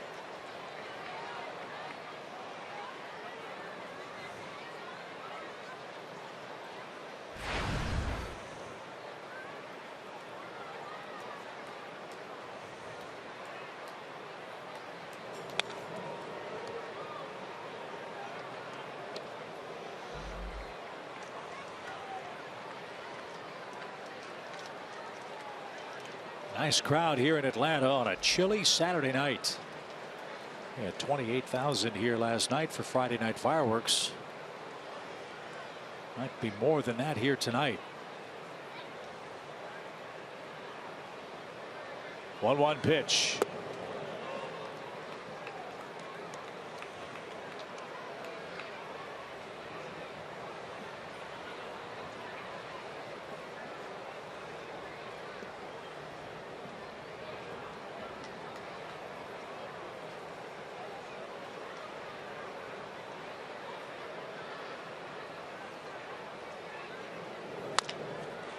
Toward short. Tricky hop. Ibar stayed with it. Throw pulls Freeman off the bag, and a run is in.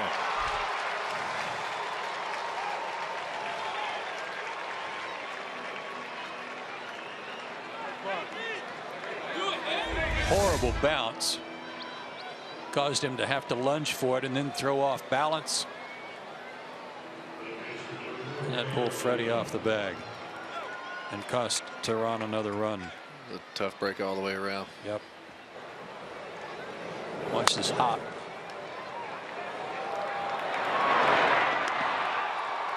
It took a big hop.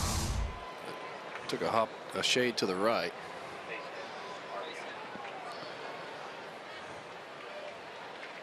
So it's an infield hit and an RBI for Piscotty. 2 more across for the Cardinals. Here's Yadier Molina 0 for 2. 5-2 Cardinals lead.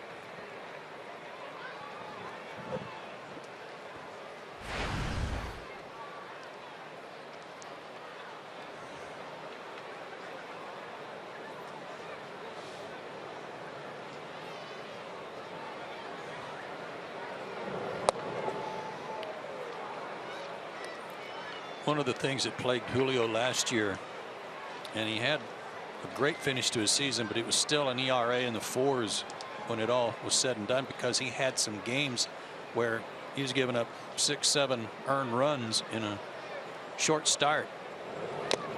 Some ERA killers. Had a 9 ERA in interleague play. Yeah, those tough games where you give up 6, 7, or 8, they'll balloon your ERA up there a little bit, and it takes a little while for you to work itself down.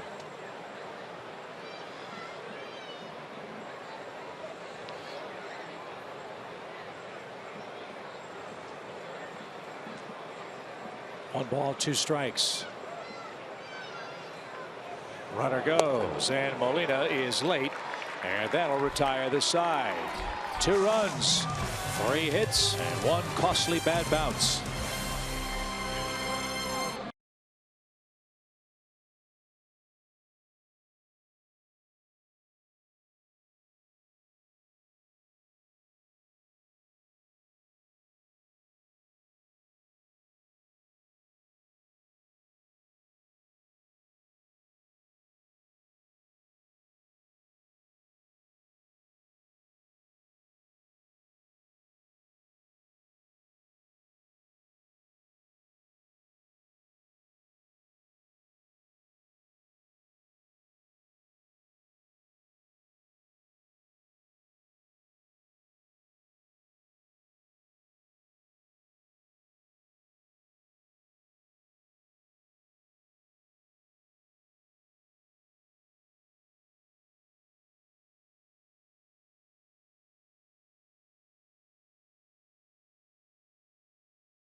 Will perform after the game Sunday, April 24th. A free concert for everyone in attendance. Limited VIP passes are available for the show for only $10. Act fast by visiting braves.com/concerts today. Now, Joe, we've had John Smoltz, we've had Chipper Jones, we've had Tom Glavine, and now Tim Hudson. All of them have read promos. I think we've set a new standard with that particular reading. You know, for a guy who's in the booth for the first time, I think he just set the bar real high. Yeah. You know, that's right. I mean, how can you top that? Man of many words. Man of many words. Exactly right. I especially like the way he said hip hop. Kelly Johnson leads off in a 5-2 St. Louis game. A lot of base runners so far tonight. We do not yet have a 1-2-3 inning. I'll tell you who's ringing in my ears, though. Hazel Baker in center. The wind's going to push that one back toward the infield. I can hear it all the way from the north side of town. It kind of goes back to that Chicks Dig the Long Ball commercial when one of them yelled out, "Hey, we got Cy Young winners over here." I can just hear him. Hey, don't forget about me.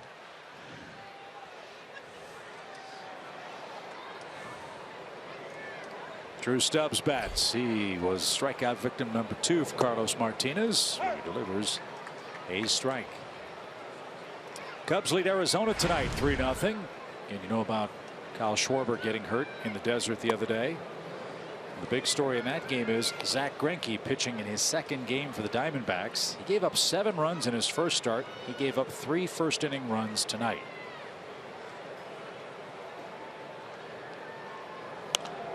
Pop back this way and out of reach. 1-2. Big difference, Tim, between pitching at Dodger Stadium and Chase Field in Phoenix, huh? It is. You know, Chavez Ravine is a pretty nice place to pitch. And you know, the desert's it's tough. It can be tough there at Chase Field, and you know, I think he may be seeing some of that now. A little pop behind first. Moss drifts back and makes the grab with the left hand. 2 outs. But Greinke, he's pretty good. I think he'll figure, if anybody can figure it out, I think he can. He's got some really good stuff. If he's healthy, you know, kind of draws to mind to me some discussions last winter when after the Diamondbacks signed him. Of course, he passed a physical and all that. But some questions of people rose that maybe he wasn't right. Yeah. Well, he's had some mileage. There's no question about it. He's been pitching for a long time, and he's He's never had any problems with his arm up to now. And there's a liner by Jace Peterson. And he's aboard with 2 outs. The end of the line has come for Julio Teheran. Hector Oliveira is going to grab a bat, pinch hit here in the 4th. First hit of the year for Jace.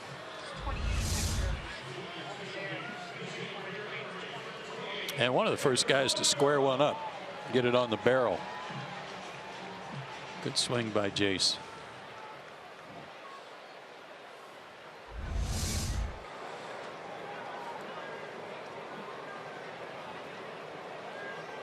Hector 2 for 10 with the Braves. He's got an RBI.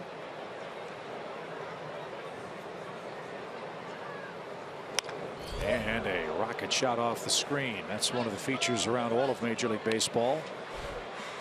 Much higher netting. It extends to the on deck circles here at Turner Field. That ball last year would have ended up in the seats. Tell you what, good thing Ibar's short. That went right over the top of his head.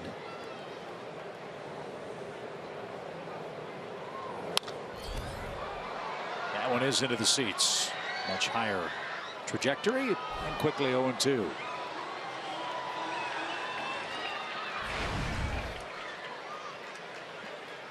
We wrap up the series with the Cardinals here tomorrow. Adam Wainwright will pitch for the Cardinals. Williams Perez will go for the Braves.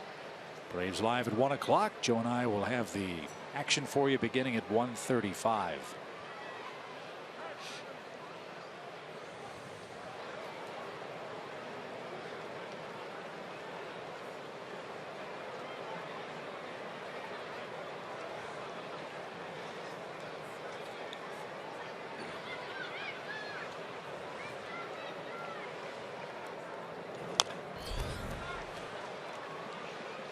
Still 0-2. This guy factors into the long-term plans of the Braves, Tim, after acquiring him from the Dodgers. By the time they move into SunTrust Park next year and start adding their core of young players, this guy is certainly part of it. yeah. What a stop by Molina. Throw back to first, and just back is Jace Peterson. That was an incredible pick and throw by Yadier Molina. He didn't get the out, but he saved a base by snagging that ball in the dirt. You know, it's almost like having Andrelton Simmons behind the plate. He's just amazing on short hops, and with a runner on base, he almost picks him off. Yeah, his instincts are off the chart. It's crazy. He's unbelievable back there. 1 ball, 2 strikes. Broken bat, roller toward third. Carpenter's got it. Tricky hop, can't handle it, and all hands are safe. Seen a couple of bad bounces on the left side of the infield tonight. This one benefits the Braves. 2 on, 2 out after the error, and Eric Ibar's coming up. Came up on him. Turnabout's fair play on the bad hops. Now maybe the Braves can take advantage of that. Don't have to get them all at once. A run here, a run there. See what happens. 5-2 St. Louis. 2 on, 2 out. Ibar's reached twice. He's walked, he has singled, and he has scored. Ibar batting leadoff with Inciarte down with an injury. The pitch is right there for a strike. So far tonight, this is not a clinic type video you'd want to show little leaguers.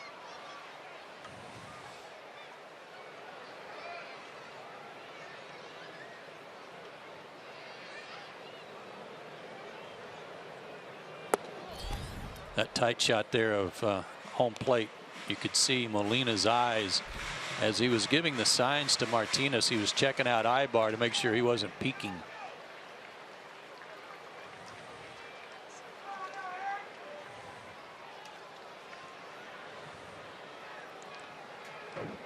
Not that time.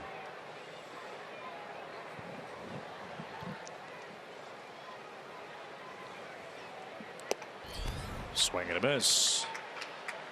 Molina passed the great Ted Simmons on the all-time games caught list for the Cardinals.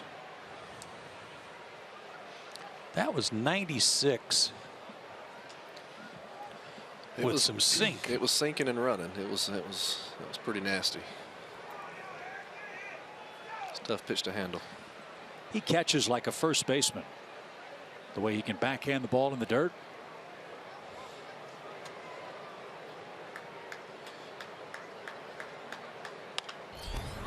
And out of play, foul. It's like they're not, the guys on the field aren't the only ones booting it tonight. First major spill of the year, fellas. Proud to say. As long as it didn't get on our new partner. I couldn't afford that suit. No. It's a show suit. Did you go out and buy that for the show today? Just for it. Come on now. 1 ball, 2 strikes. 5-2 Redbirds. Serve toward left. Holiday will give a step or two. He's got it. And that'll retire the side. Braves threaten with 2 outs. Can't break through. Trail by 3 after 4.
Atlanta Cardinals lead game 2 5-2. A lot of big leaguers wishing Tim Hudson well tonight. How about that note? Oh, that's great. That's awesome. Yeah. Of course, he ate that right afterwards. Oh. One old timer to another. There you go. Bartolo's pitching tonight for the Mets. Phillies are leading them 1-0. Vince Velasquez, who came over from the Astros, is pitching for Philadelphia. As Alexio Gondo takes over in the 5th for the Braves. He's got the bottom of the order coming up. And ball 1 to Colton Wong. Phillies are off to a slow start too. They've lost 4. They've got bullpen issues. Big night tonight for Bartolo Colon. If he can win, he would tie Pedro Martinez for 2nd place on the all-time win list for Dominican-born pitchers at 219 in his career. You know, I know he pitches for the Mets and in this division and everything, but I look forward to those starts. I like watching him pitch at age 57 or whatever he is. I'm not, right. I've lost track. He's the ageless wonder. Yes. He just goes out there and gets it done. And he has fun. I mean, he's not grinning and mugging or anything, but he's just flipping the ball in the air and waiting for the batter to get in the box. And yeah, he's enjoying it. He is. He's enjoying it. You can tell. We had the game here in Atlanta. I think it was last year when the Mets scored a run. He may have scored a run, and he came out of the game or maybe had finished pitching the inning, and all of his teammates were giving him the high five, and Bartolo Colon grabbed his love handles and just sort of gave him a shake. Gave him a belly bump. Yeah. Yeah. Like, I enjoyed watching him hit more than anything. That was entertaining. You're the one, huh? Well, I'll tell you what, when I was pitching, I like seeing him come up anyway. There you go.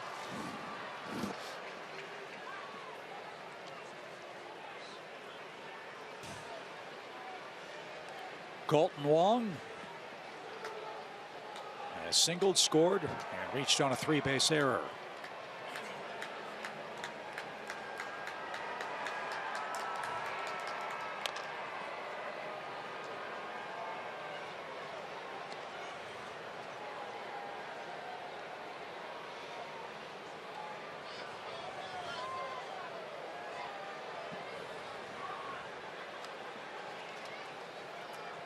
Told you earlier tonight that Alexi Ogando has been a major league starting pitcher.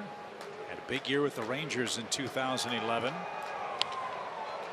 But just hasn't been able to stay healthy. As that one's going to drop in between Kelly Johnson and Drew Stubbs. Wind pushed that back toward the infield. And Colton Wong, a blue pit. Yeah, that it did. Yeah, off the bat, it looked like it was going to get out there for an out, but it wins. It wins pushing them back towards the infield. He's the guy that hit the ball in the air that was lost in the twilight. Thought maybe he'd try it again.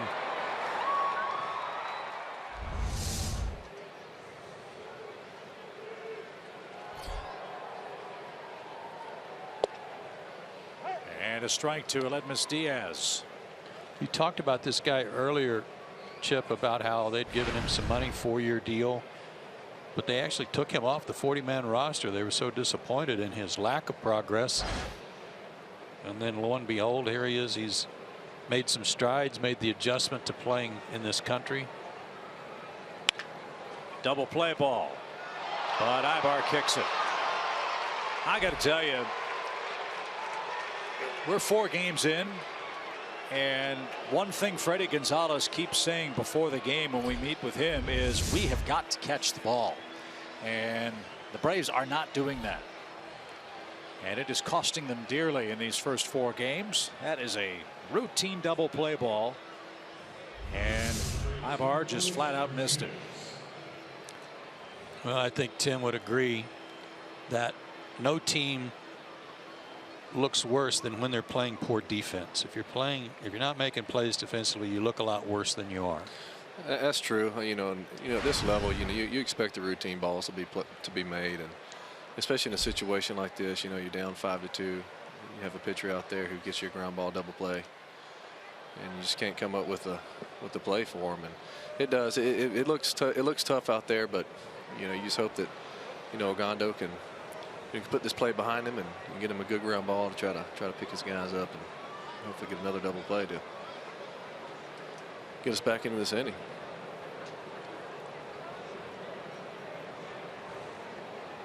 Two errors tonight for the Braves. One of them, though, was that sky-high ball that Stubbs and Markakis lost in the twilight.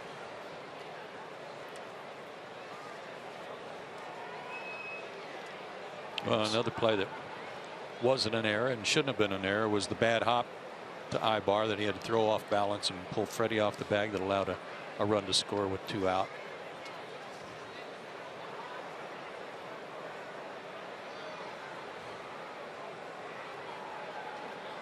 There's no 2 ways about it. It's ugly. And we're almost 2 hours in and not through the top of the 5th. Bat pulled back, and Martinez slugs it to right. Streaking home and scoring is Wong, and Martinez has a 2 RBI night at the plate. And after the no double play, St. Louis gets another run. That's how you draw it up right there, isn't it, Tim? Hold the bat back and go the other way. Well, that's something that the Cardinals do so well. They put pressure on your defense. In a situation like that, it seems like it's going to be an obvious bunt situation, but they have faith in their pitchers that they can pull the bat back and put it in play and create some problems for you defensively. So he's fired up, and justifiably so. He extends his lead to 4 runs, and now we go back to the top of the order. Especially when your defense gives them a gift like that. It seems like they do such a great job of trying to take advantage of the other team's mistakes.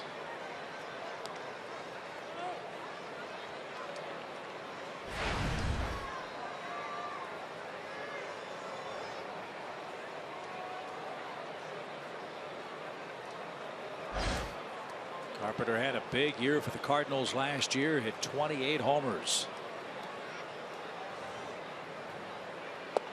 I didn't realize this until I read it. There's only one man in the National League that has more hits than Matt Carpenter since the start of the 2013 season. That's Andrew McCutchen of the Pirates. No kidding.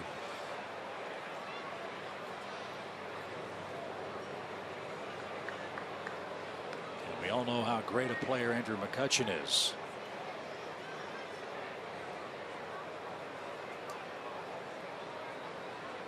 One pitch from Ogando. Carpenter, he has such a patient approach up there. It seems like he never swings at bad pitches. He's a guy that, you know, as a pitcher, when you're up there and you're barely missing the corners, and he's taking some really close pitches, it drives you crazy. You know, that's just what kind of eye he has. And as Joe said, a real quick bat. If you try to fool him inside, he'll hurt you. You can't shoot it by him with a gun. Carpenter out of Galveston, Texas. Joe and I talked about this a lot last night. This Cardinal team is not exactly stocked with #1 picks. They've gotten a lot of mileage out of mid-round draft choices. Carpenter, another one of them. 13th round pick, the 399th player taken in 2009. Played at TCU, so I'm sure there's scouts that watched him play against high level of college competition. Watched him a lot, saw what he could do against that competition, and took a chance on him. So this one's spiraling out of control for Ogando. He's got the bases loaded, nobody out after Carpenter walks.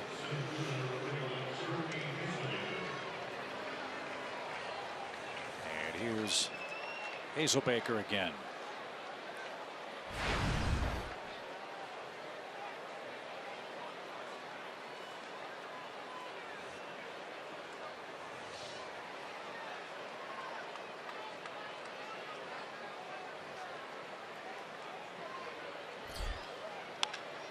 That's down the left field line and just foul. Woo. That would have scored 2 for sure, and maybe all 3, and that's the margin of error for Hazelbaker.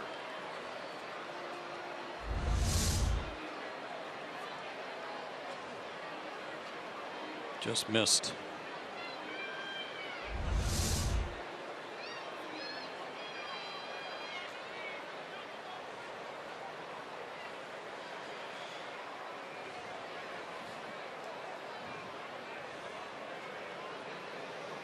Boy, he's been going. If he hits one out here and gets his first grand slam, they may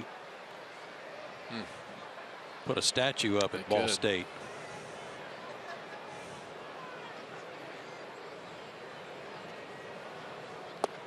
Swing and a miss, 0-2. 95.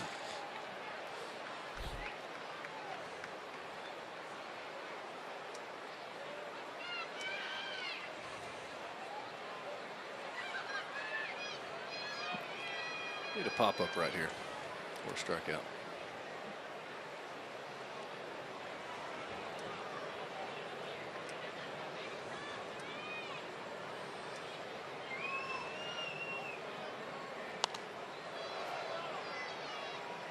Still 0-2.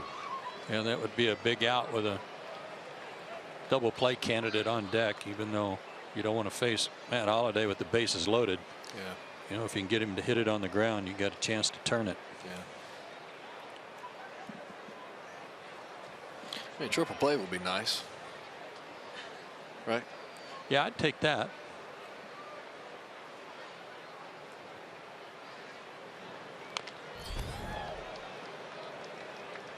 Tough at bat here.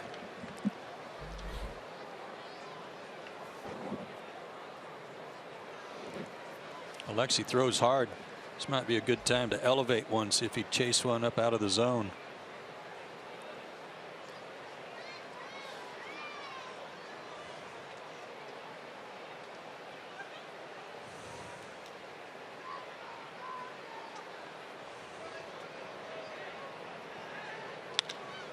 Toward left. Kelly's got it. Runner tags at third, streaks for the plate, makes it without a throw. Sac fly for Hazelbaker, who's having a whale of a series. Diaz scores. Runners hold at first and second. St. Louis makes it 7-2 with one out. If it's been said once, it's been said a million times in our sport. You can't give good teams extra opportunities because they will make you pay dearly. And that's exactly what St. Louis has done tonight. 2 more runs across here in the 5th. And now you have to deal with Holiday with 2 on and 1 out. Yeah, it's tough enough to beat the good teams with 27 outs. You start giving them more than that, then it starts going in their favor a little bit.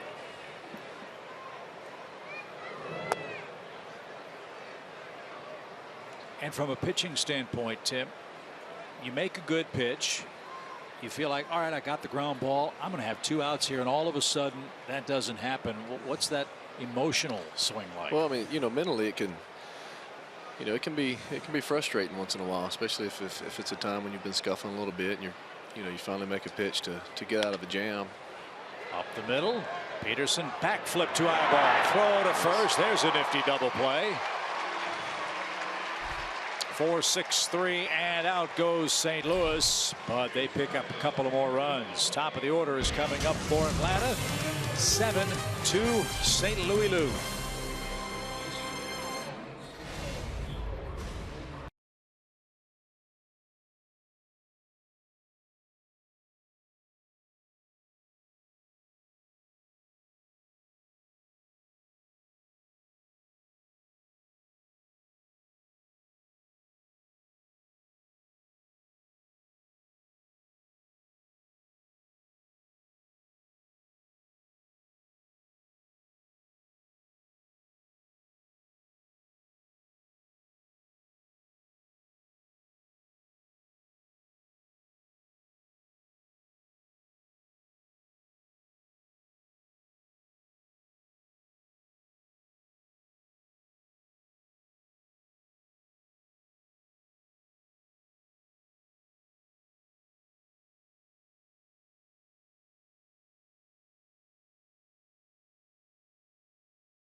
The bottom of the 5th inning. The tributes keep rolling in for Tim Hudson, who makes his broadcast debut tonight. We asked Braves first baseman Freddie Freeman for his thoughts about his former teammate.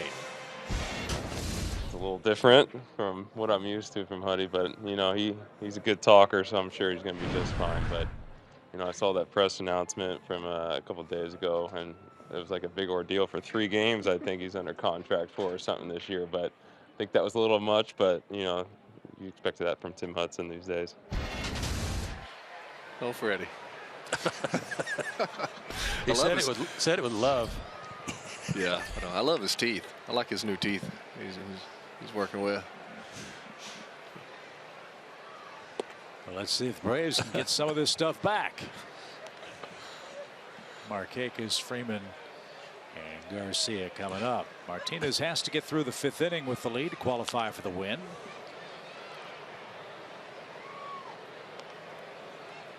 Seven runs, 8 hits for the Cardinals, 2 runs, 4 hits for the Bravos. Both teams have committed 2 errors.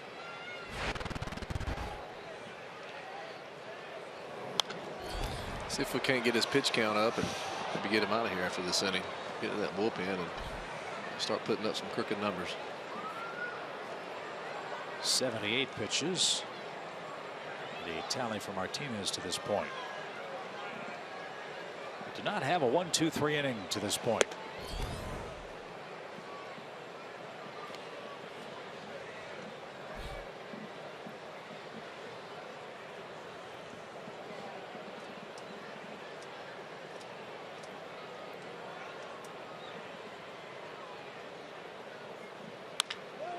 That's to first. Moss will take it himself. And Markakis rolls out to start the Atlanta fifth. Braves face the Nationals in our next series. Washington's game was postponed today. Bitterly cold weather all up and down the East Coast today. And that game has been rescheduled for mid-May. A split doubleheader with the Nationals and Marlins.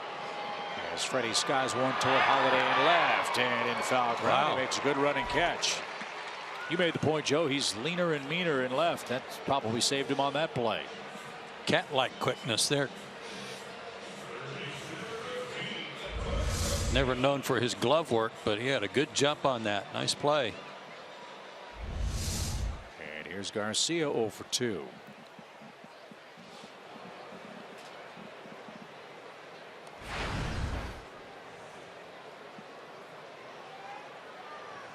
Supposed to get down to 28 degrees tonight in D.C.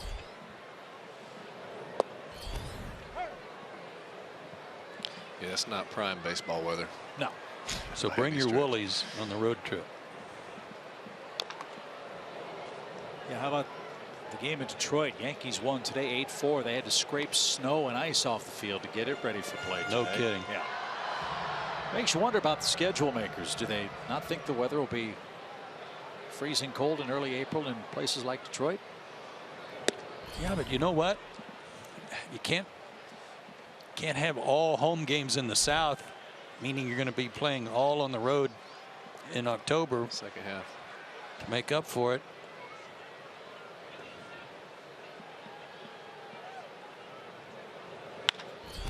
Line toward the seats in right, foul, out of play. 1 ball, 2 strikes. Cardinals go home and play Milwaukee, and they have their home opener Monday and have a day off Tuesday just in case the weather's bad. They're excited. Lou Brock will throw out the ceremonial first pitch.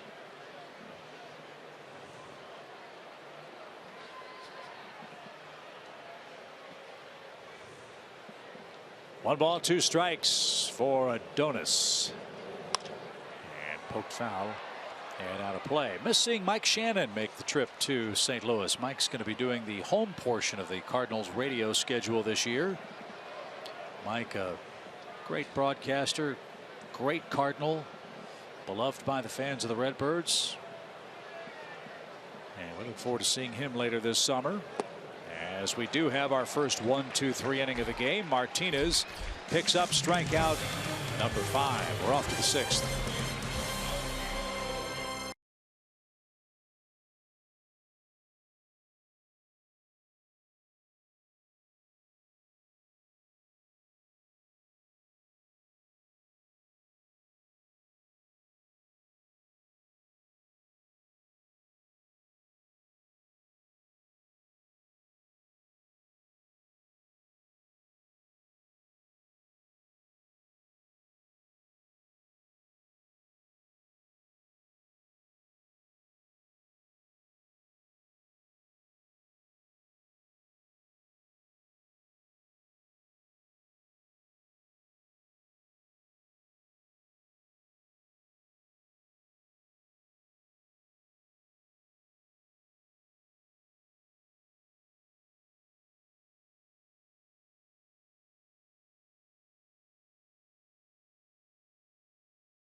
to Washington, D.C., courtesy of our friends at Delta Airlines. Mac Honey right now is portioning out the exact number of blueberries for each fruit cup that we have on the plane. Mac is exceptionally good at doing that. And don't forget, friends, the Chipper Rescues Freddy ATV bobblehead night is coming. Chris Stapleton in concert. The 1991 NLCS replica ring giveaway are just a few of the great giveaways and events planned this year as part of the season-long celebration of our final year at Turner Field. Check a full calendar of Braves events at braves.com/promotions and get your tickets today. Second frame for Alexi Ogando. He's got the 4, 5, and 6 hitters for the Cardinals up. Cardinals have scored on each of their last 4 innings. And it sailed inside, ball 1.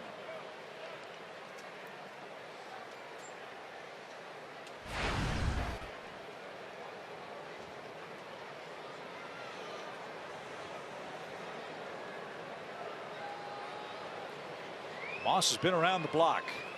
This is not his first rodeo with the Cardinals. That one's hit to left. There's the first out. In fact, the Cardinals, his 6th major league team. He's played with the Red Sox, Pirates, Phillies, A's, and Indians. Had a pretty good year for the A's a couple years ago, didn't he? He did. I think it was an all-star for him. Yeah. Yeah. 2013 hit 30 homers. 25 homers with Oakland in 14. 19 homers between Cleveland and St. Louis last year. Did you enjoy your time in Oakland? I did.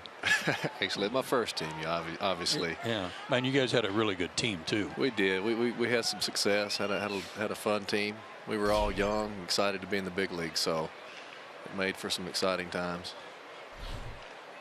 0-1 for Stephen Piscotty. Of course, Tim, so much of Braves country is looking ahead to the future with what has been stockpiled with the Braves. You were one of those future type pitchers along with Mr. Zito and Mr. Mulder. What was that experience like as a young player making your way through the minor leagues with Oakland, knowing so much was expected of you and knowing that you as a member of that terrific trio had such great young talent? Well, you know, it was exciting getting drafted by an organization that you knew they were going to give you an opportunity. They were going to give you an opportunity to come up and try to prove yourself at the big league level. And, you know, obviously Oakland didn't have a lot of money to give out and spend on a lot of free agents, so they tried to build within the organization. And you know, it was a time where they struck lightning in a bottle and got 3 guys in consecutive drafts to come up and anchor a rotation for 4 or 5 years for them. And it was a lot of fun. We had a lot of fun out there, and we played played with the big boys for a small market team. Yeah. So with all this talent that the Braves have, I keep saying percolating in the minor leagues, that they're hoping some will work their way up this year, maybe not to the big leagues level, but through the organization. Is that one of those things that as a former pitcher now that you're like us anticipating seeing just how good these guys are? It is. It's exciting. A lot of the trades that was made over the last couple of years, some of the talent they got in return is just some tremendous talent. And, they may not be household names right now for some of the Braves fans, but they're going to be, and that's what's going to be really exciting for this city and the fans here in Atlanta. You just got to be patient. You got to let these guys develop in the minor leagues a little bit, and when you see these guys come up, you're like, okay, this is, these are the guys we traded Andrelton Simmons for, and Kimbrel, and it's just going to be exciting to see what happens, what unfolds, and just got to be patient and let these kids come up and develop, and then whenever they come up here, support them and give them every opportunity to be successful at this level. I think that's the one thing with young guys is you want them to come up, you want to try to help them be successful, but also let them know that you believe in them and let them know that you're dependent on them to help you win ball games. And that there's going to be some bumps in the road too, and just they trust their ability and know that the next day is going to be better. Sure, there are going to be bumps in the road, but I think the one thing with young guys is even though there are bumps in the roads coming, you got to let them know that you still believe in them, and you still have confidence as an organization and as a manager that you still have confidence in these young guys to go out there and get the job done at this level. And You know, for us as young guys when we were in Oakland, that was one big reason why we were successful, because we knew that the organization was relying on us to go out there and win. And, you know, we didn't have to constantly look over our shoulder, wondering if we were going to get sent down or wondering if we were going to get taken out of the game. Yeah, that's huge. It was like, here, kid, this, you know, here's the ball and the game's yours and let's win it. You know, and that's all you needed to know as a young player.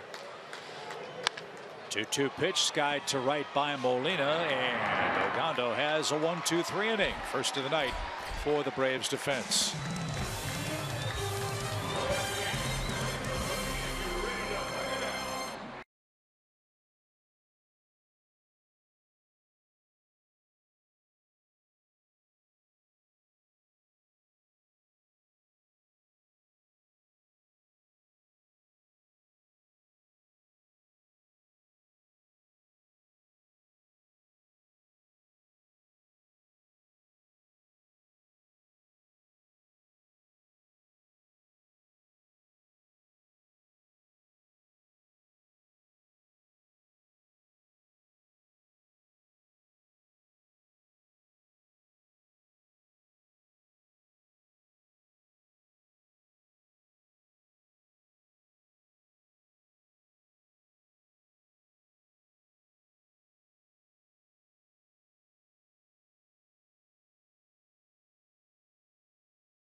Yellowwood, bring in the lumber. Guys, we will keep talking about the future this whole season because it is bright. And you got 3 quality starts at 3 different levels from Aaron Blair, Sean Newcomb, and Max Fried. Yeah, thanks, Kelsey. Those are the minor league starts tonight for that trio. Gwinnett, by the way, is walloping Norfolk tonight, 11-3. The Mississippi Braves are tied 2-2 with Pensacola, and Rome lost 4-3 to Augusta. And that'll be a continuing theme all year long for us. We will certainly keep an eye on the happenings down in the minor leagues, not just for the pitchers, but for the position players too, and most notably Dansby Swanson and Ozzie Albies, who really opened some eyes this spring training for Atlanta. Yeah, as I said the other night, I can't imagine that Dansby Swanson's going to be in A ball for very long. Just get a few ABs, get some games under his belt, and I would guess that he'll be promoted quickly. He had 20 some odd games as a professional last year. Yeah, right after he got drafted. Ground ball to second into the shift. Wong from the outfield grass gets AJ. He went to Arizona, where they send all their draft choices to work out before they get assigned a team, and I want to say it was his first round of batting practice, maybe his first time in the cage, and one of his teammates hit him right in the face. So he was out of commission for a while, didn't get a lot of playing time. I think he played about 20 games, as you said, and that was about it. But for those that saw him play this spring, including Chipper, they agreed that he's quite a nice pickup for the Braves in that deal. Kelly Johnson's 0 for 2 tonight, getting started left for Atlanta.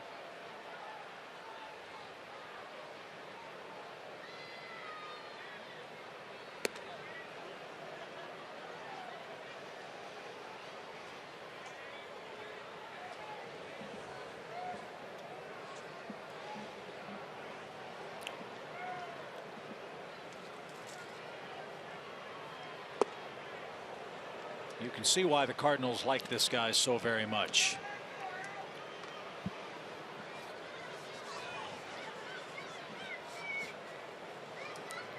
And now that he's he's been given a large lead. He'll try to have a couple more easy innings. Yeah, I wouldn't be surprised to see this be his last one. Approaching 100 pitches, given his shoulder problems a year ago. They certainly don't want to run the risk of stressing him out too much in his first outing. He's not real happy with his command tonight. It has not been an easy game for him. As we take a look at tonight's cold hard facts, brought to you by Clean Crisp Coors Light. With Wainwright out last year, Cardinals got a lift from 2 young starters. Garcia that we saw last night, Martinez tonight. That was from May 21st to the end of the season. They definitely picked up the rotation with Wainwright going down with that Achilles injury. Well, here's an area of the game where the Braves have to find a little magic during tonight's play. In the first 3 games, the Braves have a grand total of 4 hits from the 6th inning to the end of the game. And that one's going to be speared by the pitcher. Got to hurry to get Stubbs, who can fly. It's double play. And the 6th inning is in the books. A couple of double plays turned by the Cardinal defense. Martinez with a 5-run lead. Let's see if the Braves challenge this play at first base. Ed Mangan and the grounds crew ready to come out and manicure the infield. Freddie Gonzalez says no review. Stubbs is out. So are the Braves. We're off to the 7th.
Is sponsored by the Works Turbine Blower, the fastest way to clean up your yard. It's work season.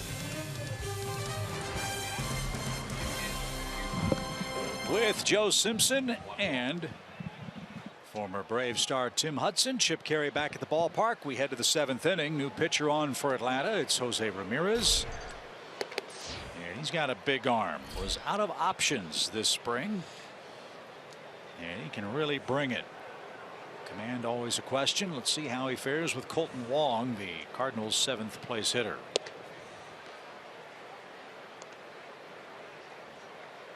Ogando went 2 innings, gave up a couple of runs. The Braves couldn't turn a double play, which cost him dearly.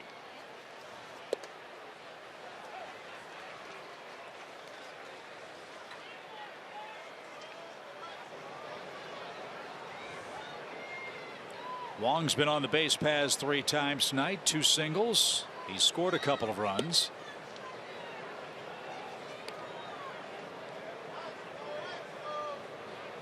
Good looking young player for the Cardinals. A double-digit home run hitter for the last couple of seasons.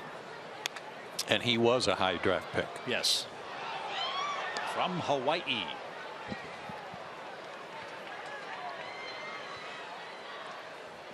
Tell you, this Ramirez, if he throws strikes, he can be quite a pickup.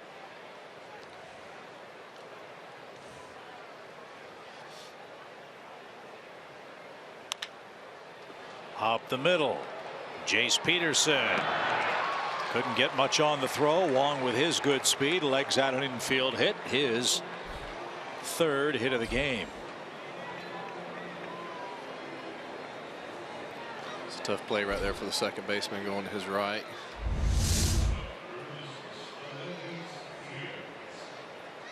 Yeah, about the only chance they might have had is if Ibar could have gotten to it. Yeah. Kept his momentum going. That's right.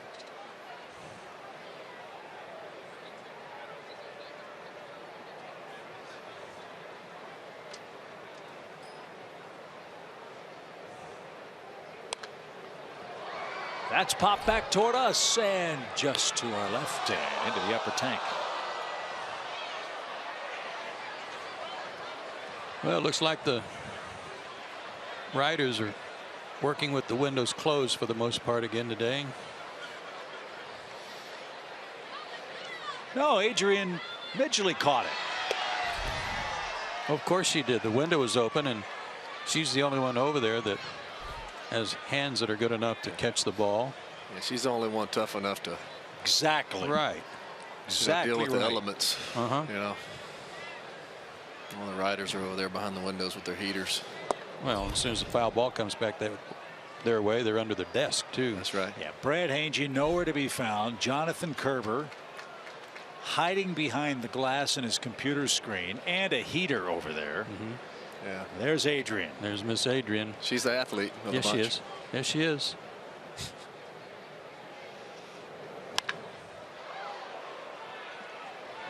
And fouled away. 2 balls, 2 strikes.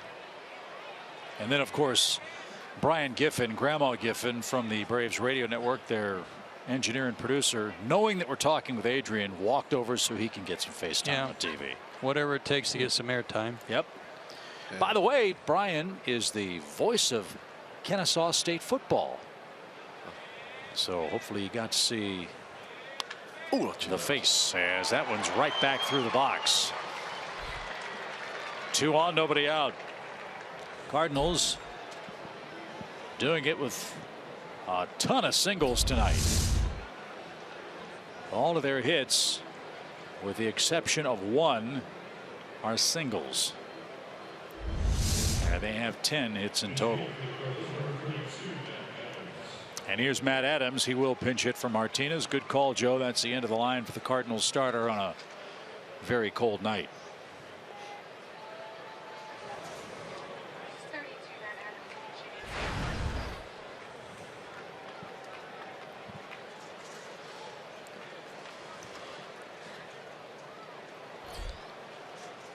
Adams is 27, 23rd round pick.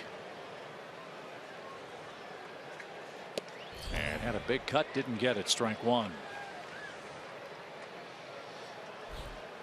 Quick trip again by AJ with the rookie pitcher to straighten the signs out. I don't know if he got crossed up there, but a reminder with a runner at second what the signs would be.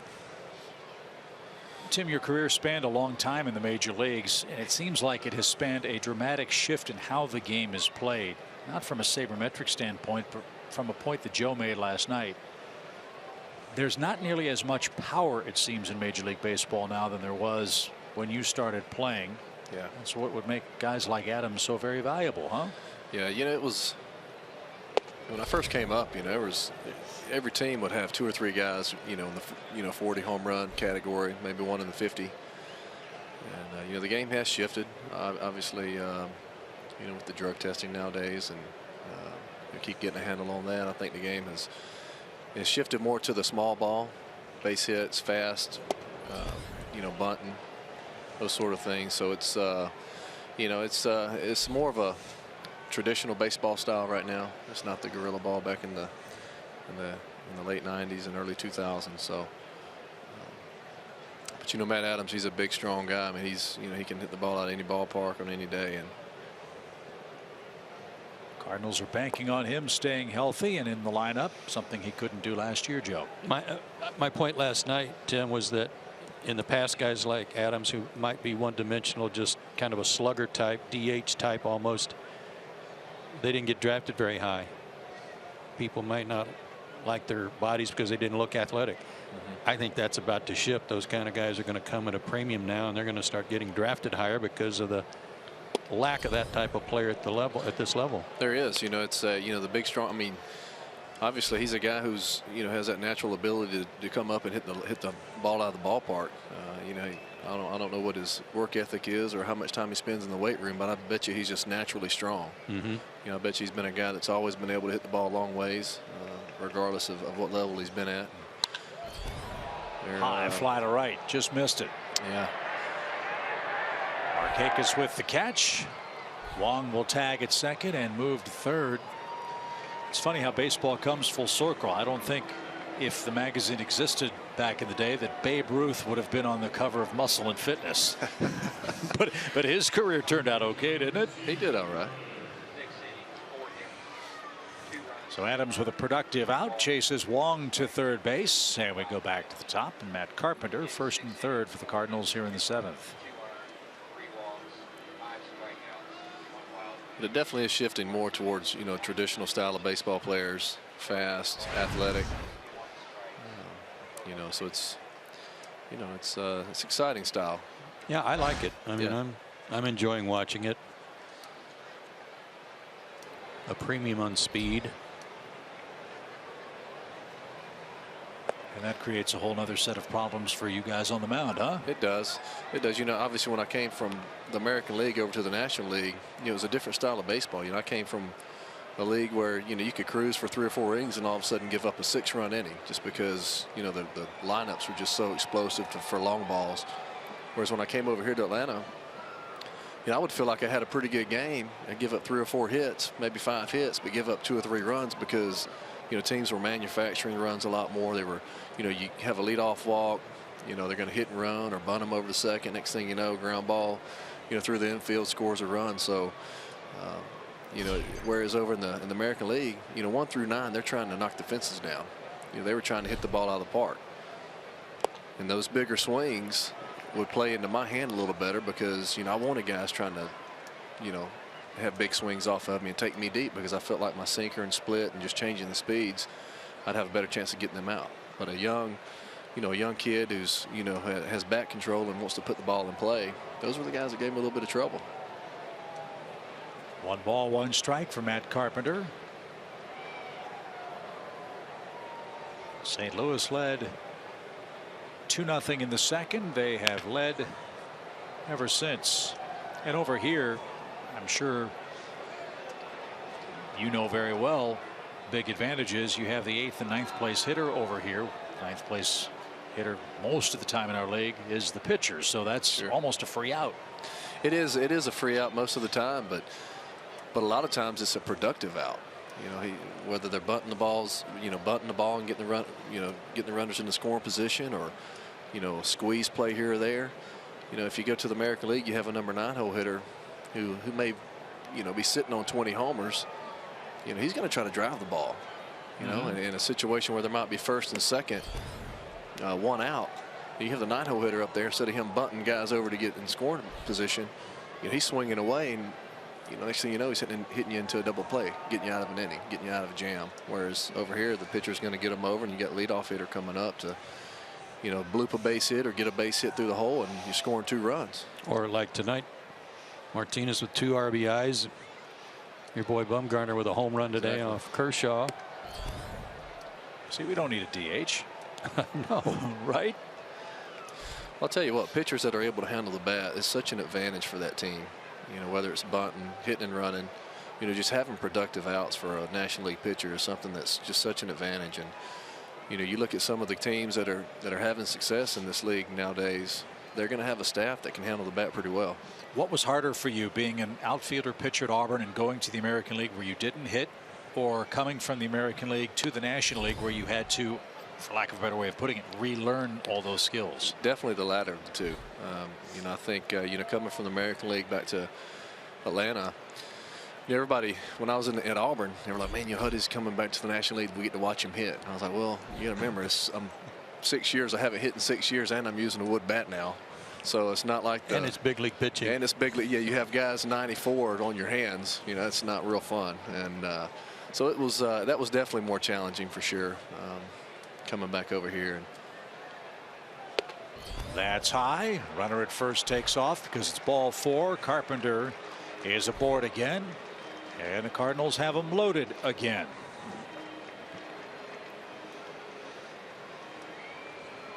And here's that man again, Mr. Hazelbaker. Second time tonight with him loaded. First time he hit a sac fly to left for his 3rd RBI. He's also scored a run and stolen a base.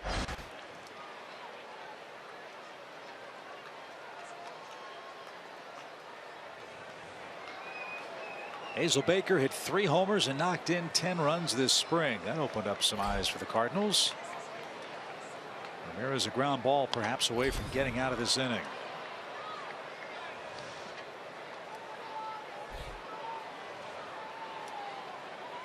But you really took your hitting seriously for the points you were talking about. I mean, you'd like to have fun like everybody else, but I don't remember you ever in your time with the Braves not really nose to the grindstoning it in that batting cage for pitchers batting practice. Yeah, you should take it seriously. I mean, you have a job out there to do, even though, as pitchers, we're not expected to do too much offensively out there, but, we're expected to get bunts down. We're expected to do our job when the manager calls upon us. And, if you're not working on it, then you're essentially hurting the team. So you can go out there and take it seriously. And, some guys obviously hit a little better than others, but there's no reason why you can't get down a bunt. I couldn't believe when I first came this organization how hard the Braves worked with their pitchers. Jim Beecham, Jimmy Williams, 2 coaches who primarily worked with them a lot in the cages, but outside, of course, on their bunting too. But I think that's what made Tom Glavine, Maddox, Smoltz, Avery, all those guys, Pete Smith, all those guys very effective when they were asked to do something, put a bunt down or put the ball in play. They were effective at it, and it certainly helped them win a lot of ball games. Yeah, they took pride in it. I know when I came over here, Smoltz, was, he wanted to hit. He was a hitter. Smoltz was a great athlete, and one thing that he tried to do when he was out there pitching was when he came up to hit, he was trying to do whatever he could to get his job done, whether it was drive in a run or get a bunt down or get a base hit to start an inning. He was. He did a great job in that. The Braves have always had good hitting pitchers.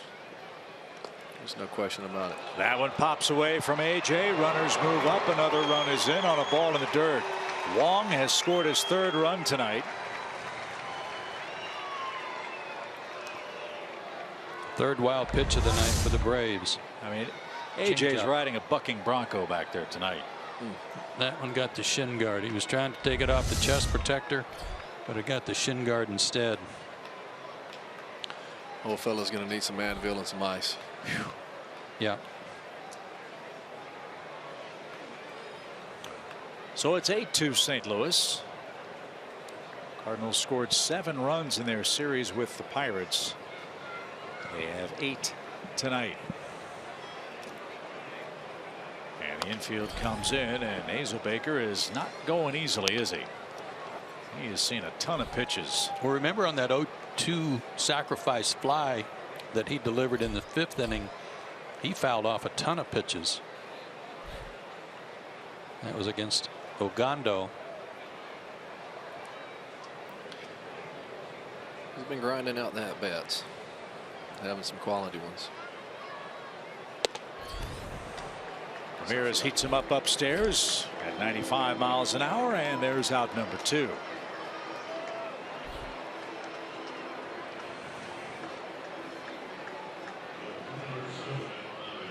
Matt Holliday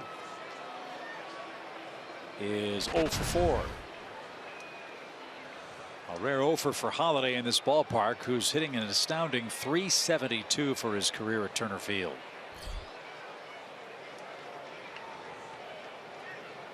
And as long as he has played and the pitchers against whom he has faced here, that is a very impressive number. Do you know why he's hit that well? because he can hit. Oh. Yeah. Sure, I might have helped him out in that area a little bit while I was here.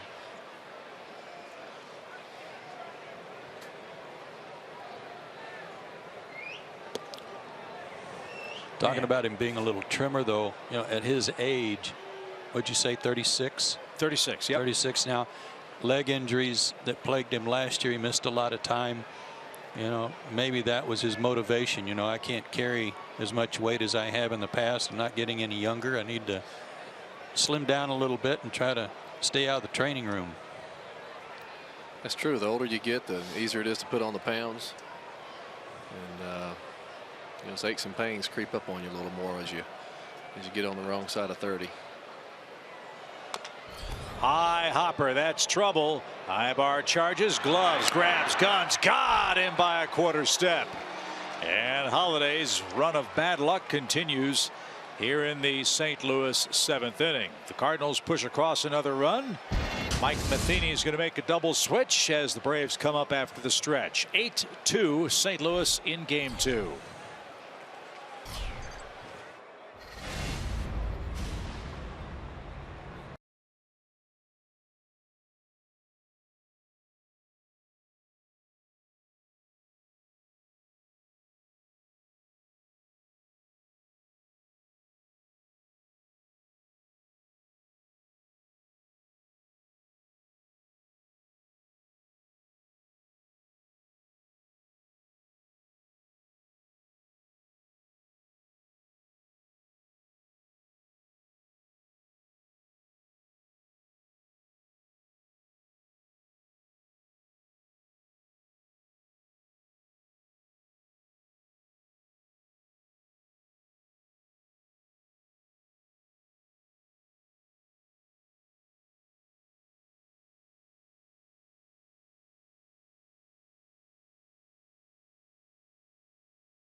ATL continues tonight. That's Matthew Kaminsky, the great organist here at Turner Field, doing the 7th inning stretch here tonight at Turner Field. Braves fans, become an A-list member today and get multiple ticket options and exclusive benefits customized to meet your unique needs.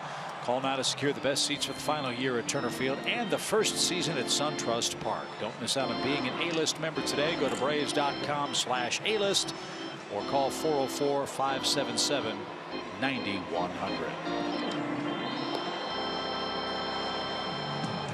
Matthew's one of the best in the business. Great job here keeping the crowd entertained.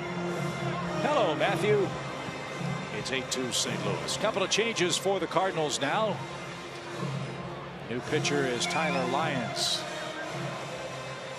He'll take the place of Carlos Martinez, who worked 6 innings of 2-run ball.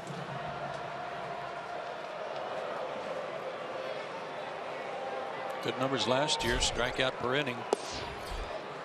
Seems like every one of their guys out of the pen late in the ball game, or late inning guys, same thing.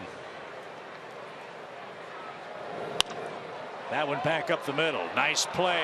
Diaz at short makes the grab. He's a big league player right there. Big league play indeed. And there's the first out. Adams stays in the game to play first base, by the way. Moss has moved to left, and there's the slick glove work of the Cuban sensation for the Cardinals. Boy, he was really cool on that, and then once he gloved it, took his time, made sure he made a good throw. Jeff Francoeur will bat with 1 man out, base is empty.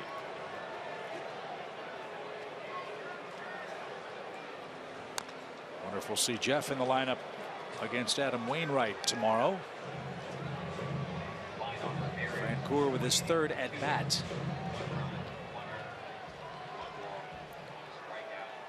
And looking for his first hit.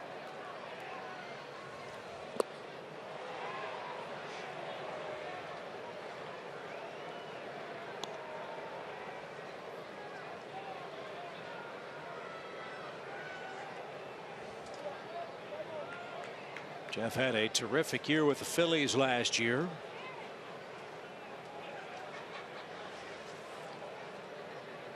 Many of those successful at bats in situations just like this against opposing left-handed pitchers.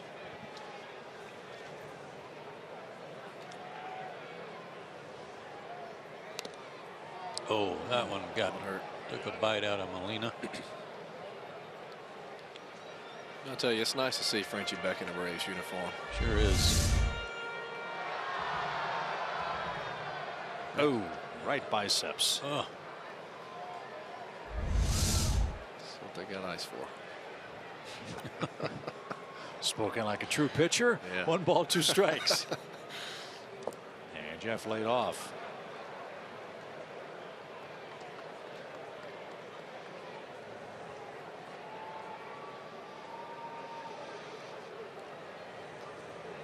Jeff had 11 pinch hits last year with the Phillies.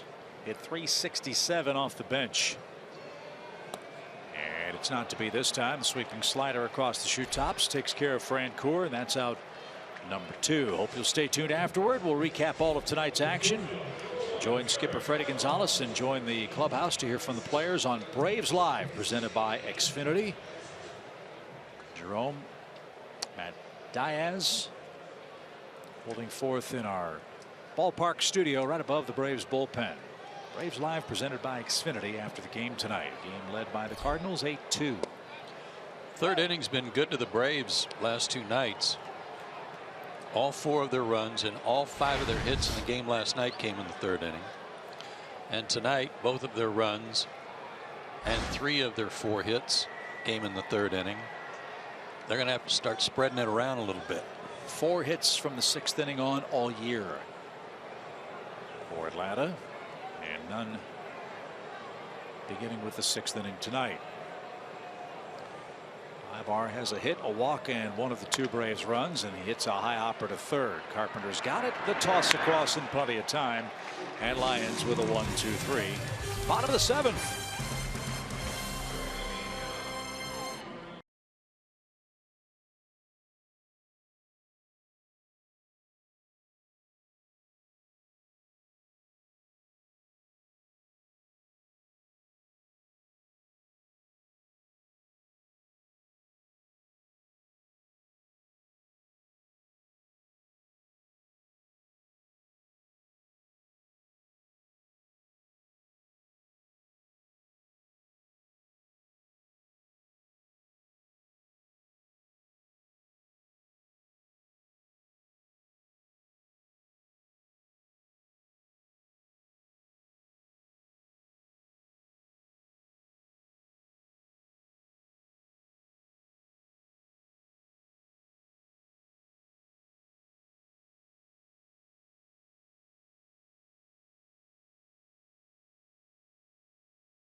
Baseball is sponsored by your local Toyota dealers, Let's Go Places, and the Georgia Lottery.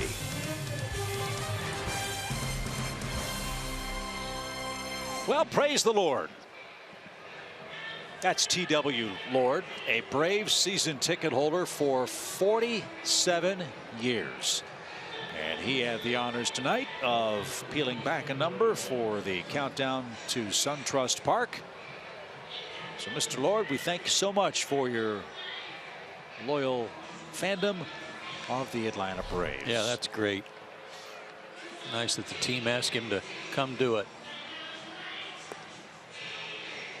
You seen this guy, Tim? I have. This is very interesting.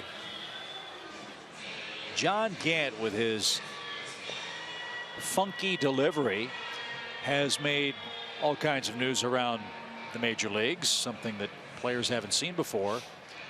John's delivery actually made news in England. One of the English newspapers did a story on John Gant and his unorthodox delivery. So saw John before the game and mentioned that to him. I think it was the Daily Mail in London. And he said, must have been a real slow news day in England. Yeah. Put another shrimp on the bobby. Yeah, right. Well, here he is.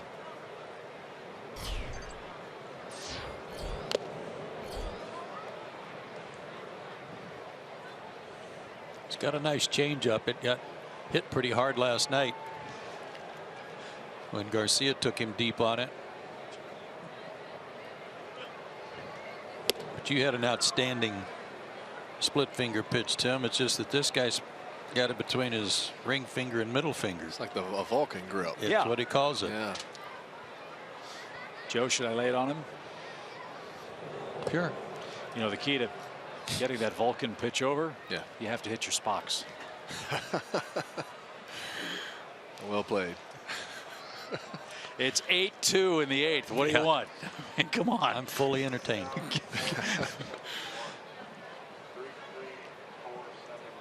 $33,471 brave the cool weather tonight.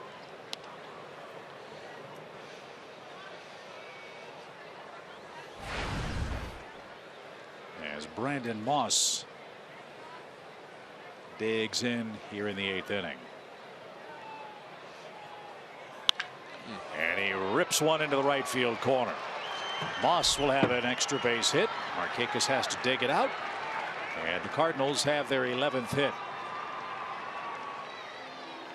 9 of their 11 hits have been singles. That one a ringing double down the line.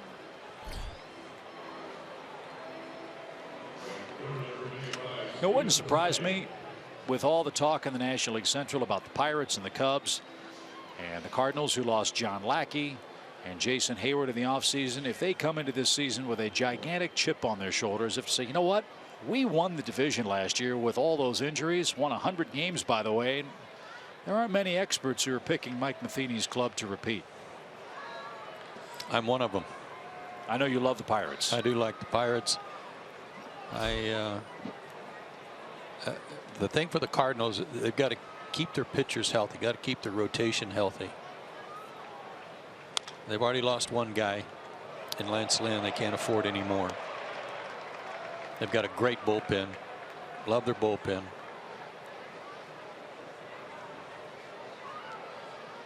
Well, one thing the Cardinals can match up with the Cubs is, I would imagine, financial flexibility. The Cardinals sell out almost every game. They draw 3 million fans. Great ballpark and all that comes with that. With their farm system and that financial wherewithal, I would imagine if somebody wants to unload a quality starting pitcher, the Cardinals could be first or second in line for that potential deal if they need it. Yeah, if they need it.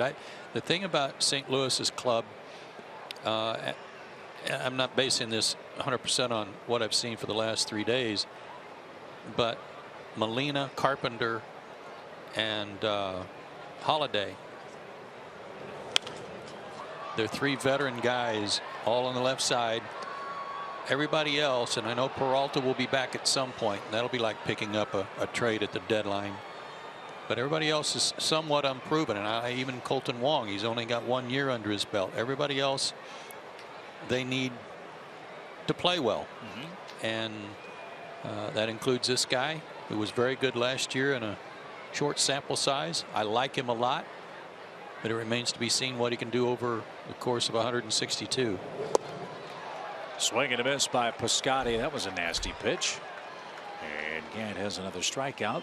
There's the first out of the inning. Follow Braves baseball live with the MLB.com at Bat app.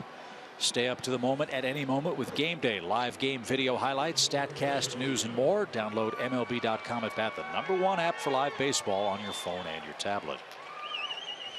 And, of course, the other wild card is injury. If they lose this guy for an extended period of time, if they lose Holiday again for an extended period of time, that would be disastrous, I think, for the Cardinals. Although they overcame it last year. But they had Lackey and they had Hayward. Base hit the other way by Molina. Here comes a runner around third after a stumble. Throw to the plate is going to be late. And Yadier Molina with a base hit the other way makes it a 7-run game. It's 9-2. Well, my comment is meant as no disrespect to those other players.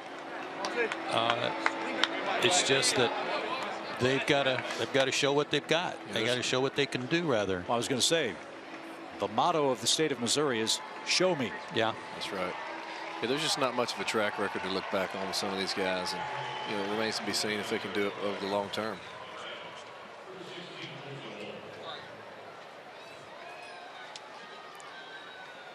Pinch runner for the Cardinals is Eric Fryer. As Yadier Molina's night is done. Fryer was not their original choice to be Molina's backup. That was former Brave Brian Pena. And Pena got hurt this spring. Had to have a loose body removed from his knee, and he's lost for a few weeks to start the year. So in a game where the Cardinals have a big lead, give Molina some rest. We'll see if he's going to play day game after the night game tomorrow for the Cardinals.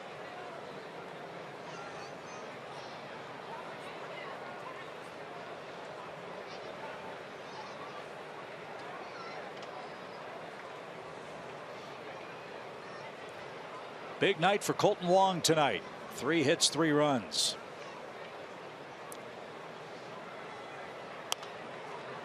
And that's out of play, foul. No balls, 2 strikes. Cubs lead Arizona 4-1 in the 7th. Zach Greinke started that game for Arizona. Phillies beat the Mets on what had to have been a frigid night in New York, 1-0. That was Vince Velasquez and Bartolo Colon. Houston leads Milwaukee 6-4. That game's in the 9th. Is Velasquez the guy they got from Houston? 1 of 5. Yeah. For Giles. Giles, who has not pitched very well for the Astros yet. He's given up some home runs. And they're using him in the 8th inning. Yeah. That raised some eyebrows in Houston and around Major League Baseball. You trade 5 guys for a closer and you don't have him close. It's a bit strange for sure. Wong's perfect night at the plate, as far as reaching base is concerned, is over. He's now 3 for 5. And there's the second out. Seen Gant do this. He'll give up some hits and then strike out the side. That's what he did last night. He just got him with that Vulcan pitch. 2 homers, 3 strikeouts last night. Aledmus Diaz. Have to pause. I'm so used to saying Matt Diaz. It is Diaz. For the Cardinal shortstop. He's reached base 3 times and scored once. Now, obviously, working out of the stretch, Gant can't do a double leg pump, so he just kind of picks his heel up a little bit as he's trying to calm his left leg down. Yeah. He's got the twitch.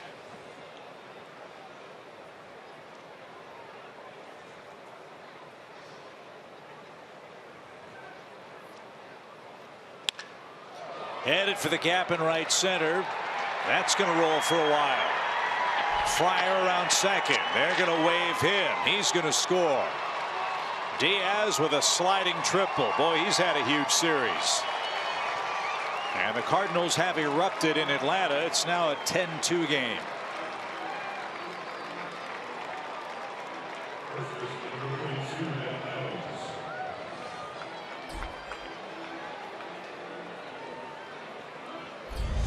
A single, a triple, a homer in 2 nights for Diaz. Just left it over the middle of the plate. Up in the zone. That's what you're really supposed to do with those balls right there. And Joe, the way this one's going, I'll take care of the double for him. Yes, you will. 10 runs on 13 Cardinal hits.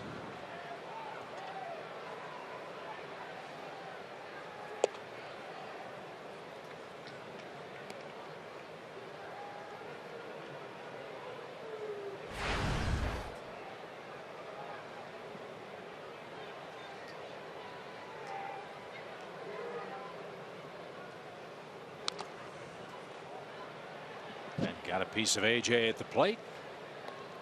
And now 1-2. And hope you'll join us tomorrow afternoon. Wainwright versus Perez.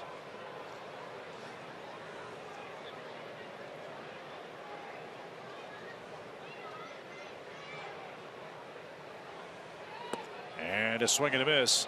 Retires the side. 2 runs, 3 more hits for the Cardinals.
The Atlanta Braves and may not be reproduced or retransmitted in any form. And the accounts and descriptions of this game may not be disseminated without the express written consent of the Atlanta Braves.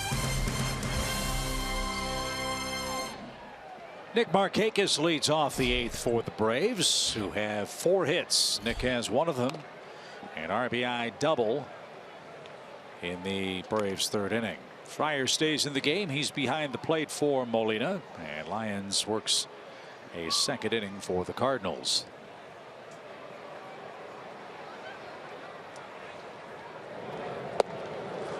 Hey.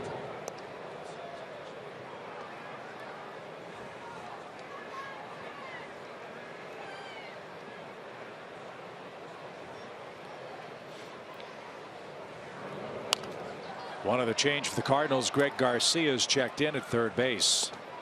He hit a homer last night. He and Wong were kind of a package deal. They played together at Hawaii. Garcia was a 7th round pick and the son of a great baseball man, Dave Garcia. To center. And Markakis is retired. Yeah, life's tough. You got to go to college at Hawaii. Right. Hang with them. Tomorrow, Game 3 of the series. Braves and Cardinals wrap things up with coverage starting at 1 Eastern on Fox Sports South, home of the Braves, and streaming live on Fox Sports Go. It's April in the ATL, presented by Cook's Pest Control. All right, Tim, it's getting late. Yeah. Here in Atlanta. It's Freddie Freeman bats. We haven't even had a chance to talk with you about what had to be the most magical moment of your baseball career, and that's starting Game 7 of the World Series and ultimately watching your teammates earn you a World Series ring. Can you describe that moment? Yeah, you know what? It was. I mean, it was something that you dream about as a player. Obviously, you play a long time and you have a chance to make the playoffs a few years, and obviously, the older you get, you can see that window of opportunity closing as a player, and get out there and have a chance to start Game 7 of the World Series. And that was the one time, in my career where, your emotions are almost, they're not quite out of control, but you have to really harness those things a little bit when you're out there, especially for an older guy that,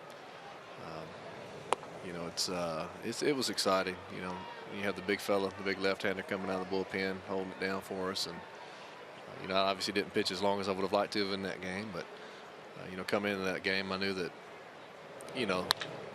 There's a shot to right. Cardinals, though, played Freeman deep. And there's out number 2.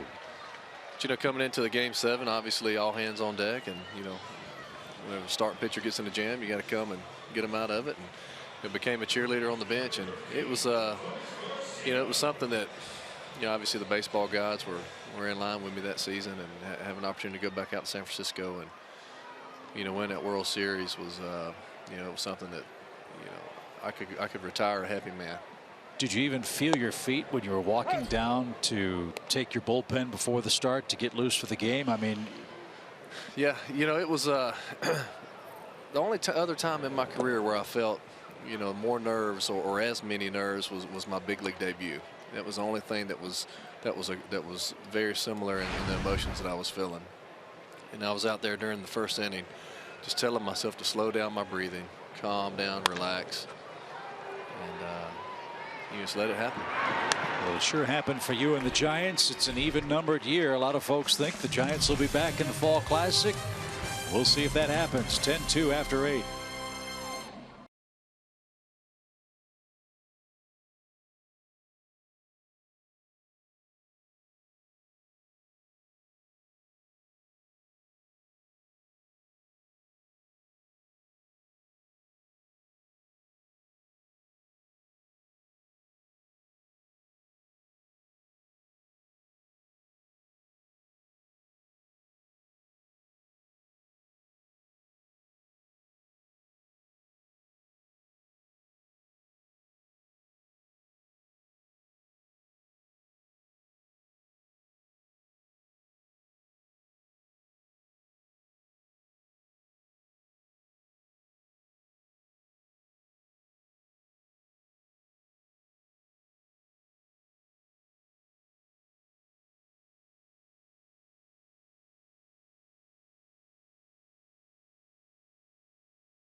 And Xfinity. X1 from Xfinity will change the way you experience sports. All Cardinals in Game 2 tonight. We were talking with Tim Hudson a moment ago about the pinnacle of any major leaguer's career. The standing ovation, the walk down the golden carpet. Larry Baer hands you the World Series ring.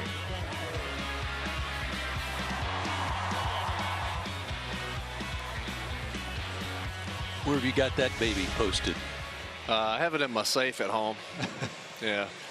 It's I could be the only player in the history to ever win his first World Series and missize the ring. It's too big. How about that, huh? How did that happen? I don't know. I'm not sure. Well, a little tape. Yeah. We got to figure something out. Do you wear it at special occasions? You know, I've worn it one time, and it's just a little too big for me. I'm scared it's going to fall off my fingers. You know how we can fix that? How's that? If you become a broadcaster, you'll get really, really fat, and that thing will fit in about 2 months, right? Yeah, a few Hershey Kisses right over here right now. Get started. You know, it's funny. That's what my brother told me when I told him it was too big. He said, you know, you're retired now. You're probably going to get fat like me. And, you know, so. So was that moment when you walked out on the golden carpet and the crowd goes nuts in San Francisco? You're wearing the special commemorative uniform with the gold stuff inside the numbers and Giants script. And Larry Baer, terrific executive with the Giants. Are you looking at him or are you looking at that box saying, hand it over, pal? Man, I was looking at the box. I was like, let me see this thing. Let me check it out. And you know what? It was a classy ring. They done a great job with it. And, you know, I need to figure out how to get it on my fingers and get it to stay. You know, it's funny. After we had it, we threw baseballs out to the fans, you know, as a token. And I had my ring on. I tossed the ball up to the fans, and they almost got a souvenir World Series ring with it. You know, I had to hold on to it real fast. Pretty good chance that one wasn't coming back, right? I was going to jump in the stands and get it. Now, if I'm not mistaken, on that was that the day that Madison Bumgarner rode in on the horse with the World Championship flag? And if so, was there? I mean, you're a country guy. You could have ridden the horse too, right? I'm not as country as him. No. No, he's a cowboy, man. I'm telling you, never seen anything like it. I mean, for goodness sakes, he ropes cows during spring training out in Arizona. Does he? Yeah, he trailers his horses out there. Him and his wife, they trailer, you know, 5 or 6 horses. From North Carolina? From North Carolina, him and her family, her mom and dad. And, yeah, I think baseball is kind of a side thing for him in spring training. Yeah, I caution to say that, but I think I read somewhere that for a wedding gift for his wife, I think he got her a steer or something like that. He got her a milking cow. Yeah. Yeah, and you know, it's funny, but true love. I heard that, and I was like, man, what is wrong with this guy? But after I spent some time with him and got to know him and her, it totally made sense, and it didn't seem weird to me at all after I got to know him. And they're great people, and you know, Kim and I, we really got to develop a close relationship with both of them over the last 2 years, and it was fun getting to know them. There was also that story that I've loved telling and repeating, that I don't know if it was a myth or a legend type story, but I hope it was true, about the Giants bus breaking down in Denver between the airport and town, and he got out while the Giants were waiting for a replacement bus and fixed it. Yeah, it's true. It's true. He got off the bus and flipped the hood.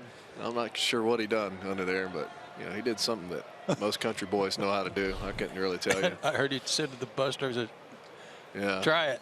Yeah. So you hit that switch right there when I tell you to, and it'll crank, you know, or something like that. Unbelievable. 3-2. Now, what would, if you had said, all right, Kim, we're going to get married, I'm going to give you a dairy cow for a wedding present, what would the lovely Kim Hudson have said? You know, I'm not quite, I mean, she loves me, but I'm not quite sure how that one's going to go over. And you know, she's a lawyer by trade. Oh, that's right. There might have been an annulment. Yeah.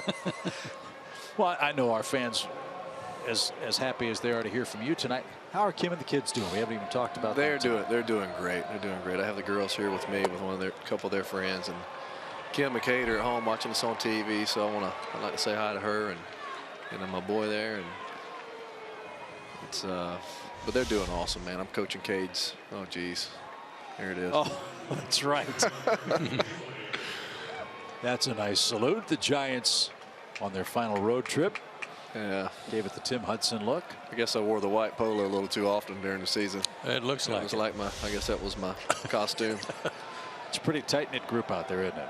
Yeah, you know what? It's a special group of guys, and you know, they enjoy playing together, and they know how to win ball games together. You know, come playoff time, you know, they know how to get it done, and you know, it was fun to see it. It was fun to, you know, you always see it from across the dugout, but it was nice to see it firsthand in the locker room, and you know, on that big stage of playoff baseball, they expect to win. I was going to say, what's it like going into a locker room like that for the first time as a new player? In some ways, like when you came here, it's got to be somewhat intimidating because of the success the Braves had and the success that the Giants have had. Sure. Well, you know, with that, just you see the confidence in the locker room and on the field. You know, once we got in the playoffs, you know, I felt like the rookie on the team, even though I was the oldest on the team by far. You know, I'm looking around and I'm seeing all these guys, you know, just walking around with confidence, and you know, I'm sitting over there, you know, twiddling my thumbs and thinking, all right, guys, you know, I hope we're ready to play. And you know, Madison, he'd look at me, our lockers were beside each other. He's like, what are you worried about, man? We're going to win. You know, it's what we do come October. I was like, I hope you're right. You know. Grilly strikes out Hazelbaker after walking Garcia to start the inning. Well, one of my favorite players you played with the last 2 years, the praying mantis, Hunter Pence. Man, I'm going to tell you, he's a special guy. He really is, in every sense of the word. I mean, because, you know, just what he brings to a team, you know, in the locker room is just something that you can't even put a dollar sign on. I mean, he's the most positive guy you'll ever be around, and he's always trying to figure out ways to get his teammates motivated. You know, you never see him without a cup of coffee in his hand. So a lot of energy. I mean, that's why when you look at him, his eyes look like they're about to pop out of his head, because they probably are. I'm gonna be honest with you. So, but you know what? He's a great teammate, plays hard, and you know, he's like our mascot, man. If we needed a team meeting or something, man, he was the first one to call it, and I would just sit back in my locker and just watch him do his thing and just smile, because it was something that was very cool to watch him try to get his boys motivated to play. 1 ball, no strikes from Grilly to Randall Grichuk, pinch hitting for the Cardinals in the ninth. And there he is. Reason why we call him the praying mantis. Good Lord. Well, he's fun to watch. He plays with a lot of energy too, and he's a darn good player.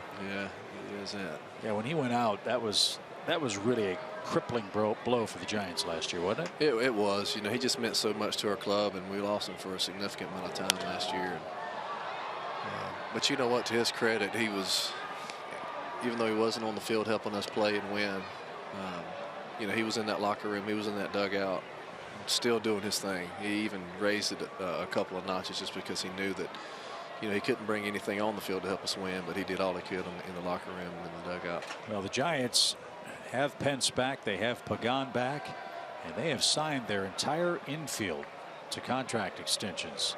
Belt, Panic, Duffy, and a guy that we also love, Carl Crawford. I mean, Brandon Crawford. Yeah. The terrific shortstop with the game-winning homer last night. I mean, the Giants have set themselves up for a really nice long run with homegrown players on that infield. Maybe another good comparison to what the Braves are doing and working on right now. Yeah, I think so. You know, they've you know, the Giants, they do things right out there, and the players that they have are homegrown, like you said, and they play hard. You know, they understand what kind of ball, you know, Bochy likes to play, and it's just a good group of guys. You know, they're very family oriented, and they love baseball, and they know how to win. It's pretty good combinations. Not to mention, of course, some of our favorite broadcasters on that team too, and Dwayne Kuiper and Mike Krukow. Absolutely. Yeah, they don't have any fun, those two. 10-2 St. Louis. Chance for Jason Grilly to get an inning under his belt, get some pitches. Really remarkable what he's been able to come back from. He needed this tonight. Braves certainly didn't need the drubbing they're getting, but I think Jason needed another outing under circumstances where the game's not on the line, to get some of the cobwebs out, feel a little more comfortable. Grilly, of course, tore his Achilles last July in Denver. Vowed he'd be back for opening day. He did come back opening day. Unfortunately, things didn't work out for Jason or the Braves against the Nationals. But as Joe said, a low leverage inning for him. Throw some pitches, get a little more comfortable. Hopefully better results will follow soon. 3-0 pitch. That's right there for Brandon Moss. Tim can relate, coming back from a bad injury after the broken ankle in New York. Yeah, you know, it's great to see him back, and and back pitching again. Obviously, you have to be patient with it. I'm sure that he's healthy enough to be able to go out there and compete. But you wonder, how close to 100% is he a lot of times. And as a pitcher, you need your legs up under you, you need your feet up under you. And it took me about halfway through my first year in San Francisco to really feel confident on my right ankle. And but after that, it's obviously I think my right ankle feels better than my left one now. So yeah. Well, I was telling the story last night of talking to Adam Wainwright. He suffered his Achilles injury in early May compared to Jason's in July of last season. So that gap in the calendar is the advantage that, from a healing standpoint, that Adam has. And Adam was working out yesterday, had shorts on, and was talking about his calf muscle on his left leg and how it shrinks, from atrophy when you're not able to use it when you have that type of injury. And he said, talking about his calves, he said one's for power, one's for speed. Swing and a miss by Stephen Piscotty. I don't know the answer to this. I can't think of many pitchers who have come back from Achilles surgery. I mean, Wainwright obviously, Grilly another, but it's strange. For a while that was kind of the injury that was hitting people. Mark Mulder, he tore his Achilles in spring training, making his comeback. Right. And then it was like, I'd never really even seen an Achilles tear in baseball for a lot of years, and all of a sudden there's 3 or 4 within a span of a year or two. So it's kind of happens to great athletes. Yeah, it does. They say it's the 40-year-old pickup basketball player injury. Yeah, you're only off by about 20 years. God, I wish. in present company. 2 balls and a strike. And no swing. 3-1. Seems like a very painful injury, though. I've heard both sides. I lived one side of it. I didn't feel much of anything other than just kind of collapsed. Yeah. But I was able to walk back to the hotel, which was about 2 blocks away. Wow. A little floppy, like but a flip-flop. Yeah, but it's funny. I talked to Mark Mulder after his, and he said that he felt like it was he felt like the heel of his shoe came unglued. Right. That's what everybody thinks. Maybe somebody stepped on you. Yeah. And I thought the same thing. I thought somebody came down on me. For Jason, his was different. His was excruciating pain that we saw in his face. Braves pitching staff has thrown 206 pitches tonight. That was the last by Grilly. Vizcaíno's on with the bases loaded.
Presented by Academy Sports and Outdoors. Right stuff, low price, every day. Chilly night in Atlanta, and fans, the Chipper rescues Freddie ATV bobblehead. Chris Stapleton in concert, the 91 NLCS replica ring giveaway are just a few of the great giveaways and events planned this year, part of our season-long celebration of our final year at Turner Field. Check a full calendar of Braves events at braves.com/promotions and get your tickets today. Jason Grilli walked the bases loaded, and he'll give way to Arodys Vizcaíno as we've reached 10:30 in Atlanta, with the Cardinals up 10-2. Arodys needed some work too, unfortunately. Not under these circumstances, but just needs to get one out. Try to keep him sharp. And he just sawed off Eric Fryer. Slow roller, high bar, throw to first, and in time. That one might be reviewed. I thought Fryer beat it. And Mike Matheny's going to take a look at this one. He wants to get his catcher and infield hit an RBI. Fryer got absolutely sawed off. And so the Cardinals take a look at the replay. We will too. It was a bang banger at first base. And yep, they're going to take a peek in an 8-run game. Yeah, that's not even close. No. In the old days before replay, that might have been, it's a 10-2 game, boys. There's no doubt about it, and I appreciate Mark Wegner's efforts. However, as they say in television, the camera never blinks, and that one is going to be reversed. Fryer has an infield hit and an RBI. So that'll make it 11-2.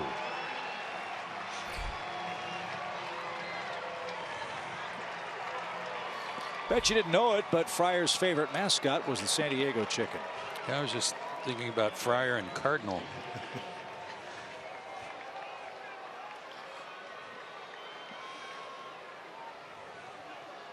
Maybe you were going with the San Diego Padre.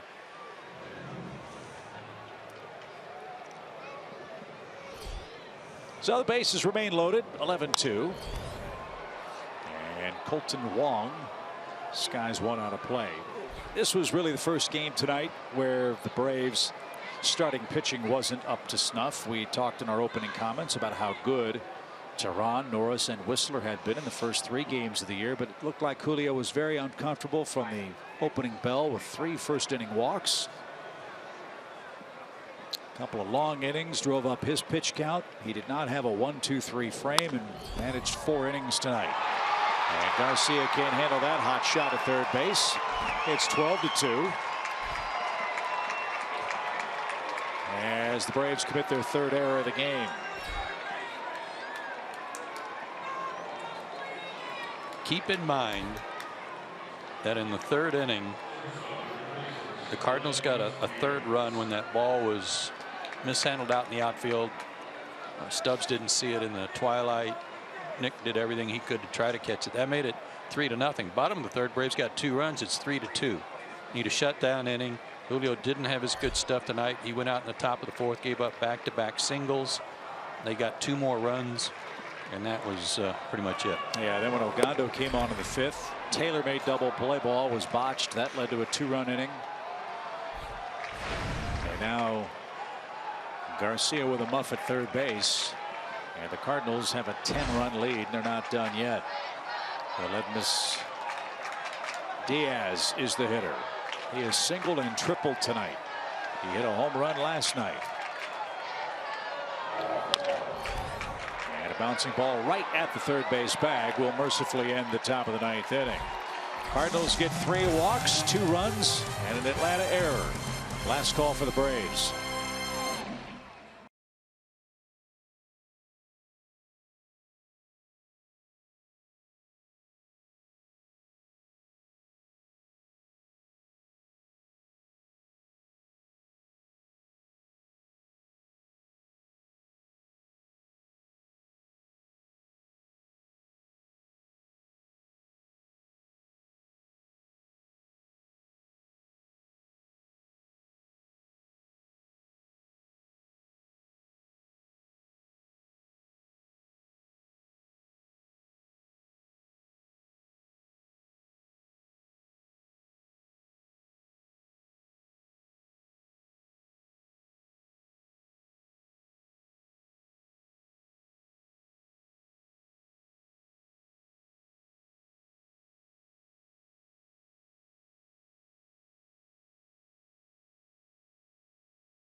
not played well tonight in any facet of the game. That's why it's 12-2 Cardinals. And here is tonight's Toyota key play. Drew Stubbs lost the ball in the twilight, and Nick Markakis didn't realize he was struggling to find it. So Nick tried to rally and catch it, got a glove on it, and they charged him with a 3-base error. So the Braves once again have to try to muster something here in the 9th inning against Seth Maness. Braves have 1 hit since the start of the 4th inning tonight. And they have 3 total base runners in that stretch. Carlos Martinez in line to win it. Julio Teheran on the hook for the loss, barring a gigantic 9th inning comeback. AJ 0 for 3, hit into a double play tonight and fouled away for a strike, even count. Yeah, hopefully they can give him a good finish here, give him something to build on for tomorrow's game.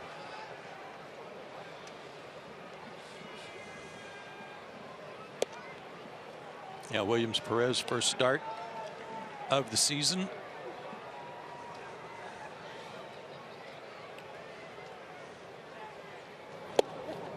Maness was an Iron Man for the Cardinals last year. Back-to-back seasons of 70 or more appearances out of the St. Louis bullpen. That might have caught up with him. He picked up almost a run and a half on his ERA from 2014 to 2015. And a bouncing ball to first. That'll be easy. And there's the first out of the 9th. Braves fans, if you can't watch the games on TV, you can now stream games live on your mobile device. Just go to your app store and download the free Fox Sports Go app. Log in and stream the Braves wherever you go. Fox Sports Go is a great app. Williams Perez against Adam Wainwright tomorrow afternoon. Be a lot of folks down in the St. Simons area watching Adam Wainwright pitch tomorrow.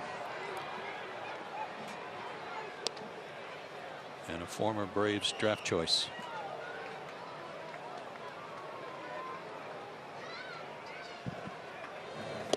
Maness kind of throwing darts out there, huh? Wainwright was one that got away. Yeah, I would say so. That was the J.D. Drew and Eli Marrero deal. There's another bouncing ball to first. And that one's kicked. And I know this game is going to be shown on the replay later on tonight.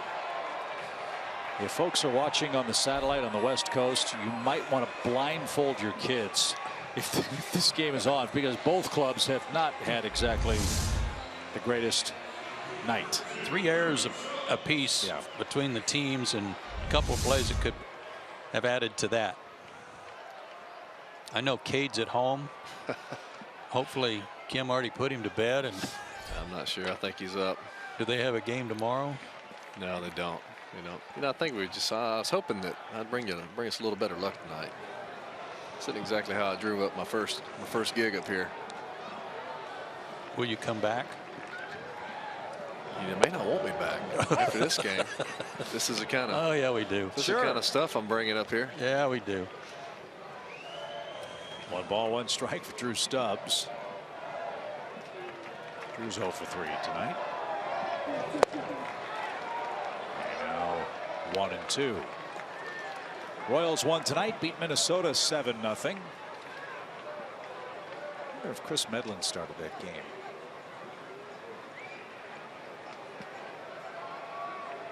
Nope, it was Ian Kennedy. And Stubbs is out on strikes. And the final hope for Atlanta will be Jace Peterson. Don't forget, stay tuned for Braves Live after the game, presented by Xfinity. We'll hear from the clubhouse, skipper Freddie Gonzalez and the players. It will be a subdued clubhouse after this one. Tonight, 12-2 Cardinals lead. Houston won 6-4 over Milwaukee. Marlins and Nationals postponed cold weather. Cubs 4, Arizona 2 in the 9th. Zach Greinke started that game for the D-backs. Yankees won in Detroit 8-4. White Sox beat Cleveland 7-3. Tampa Bay and Baltimore postponed cold weather. Rangers over the Angels 2-1 in the 5th. Oakland 2-1 in Seattle. That game also in the 5th at Safeco Field. You know what? The Minnesota Twins are going to have a good ball club this year. And they've started 0-5. In the air to center. Hazel Baker is there. And the Cardinals have beaten the Braves tonight. Final score, St. Louis 12, Atlanta 2. Martinez beats Tehran. The Braves hope to salvage 1 out of 3. They fall to 0-4 on the year. The Cardinals now 2-3 for the season. And they're staring at Adam Wainwright tomorrow afternoon. We'll wrap it up for you for Turner Field right after this.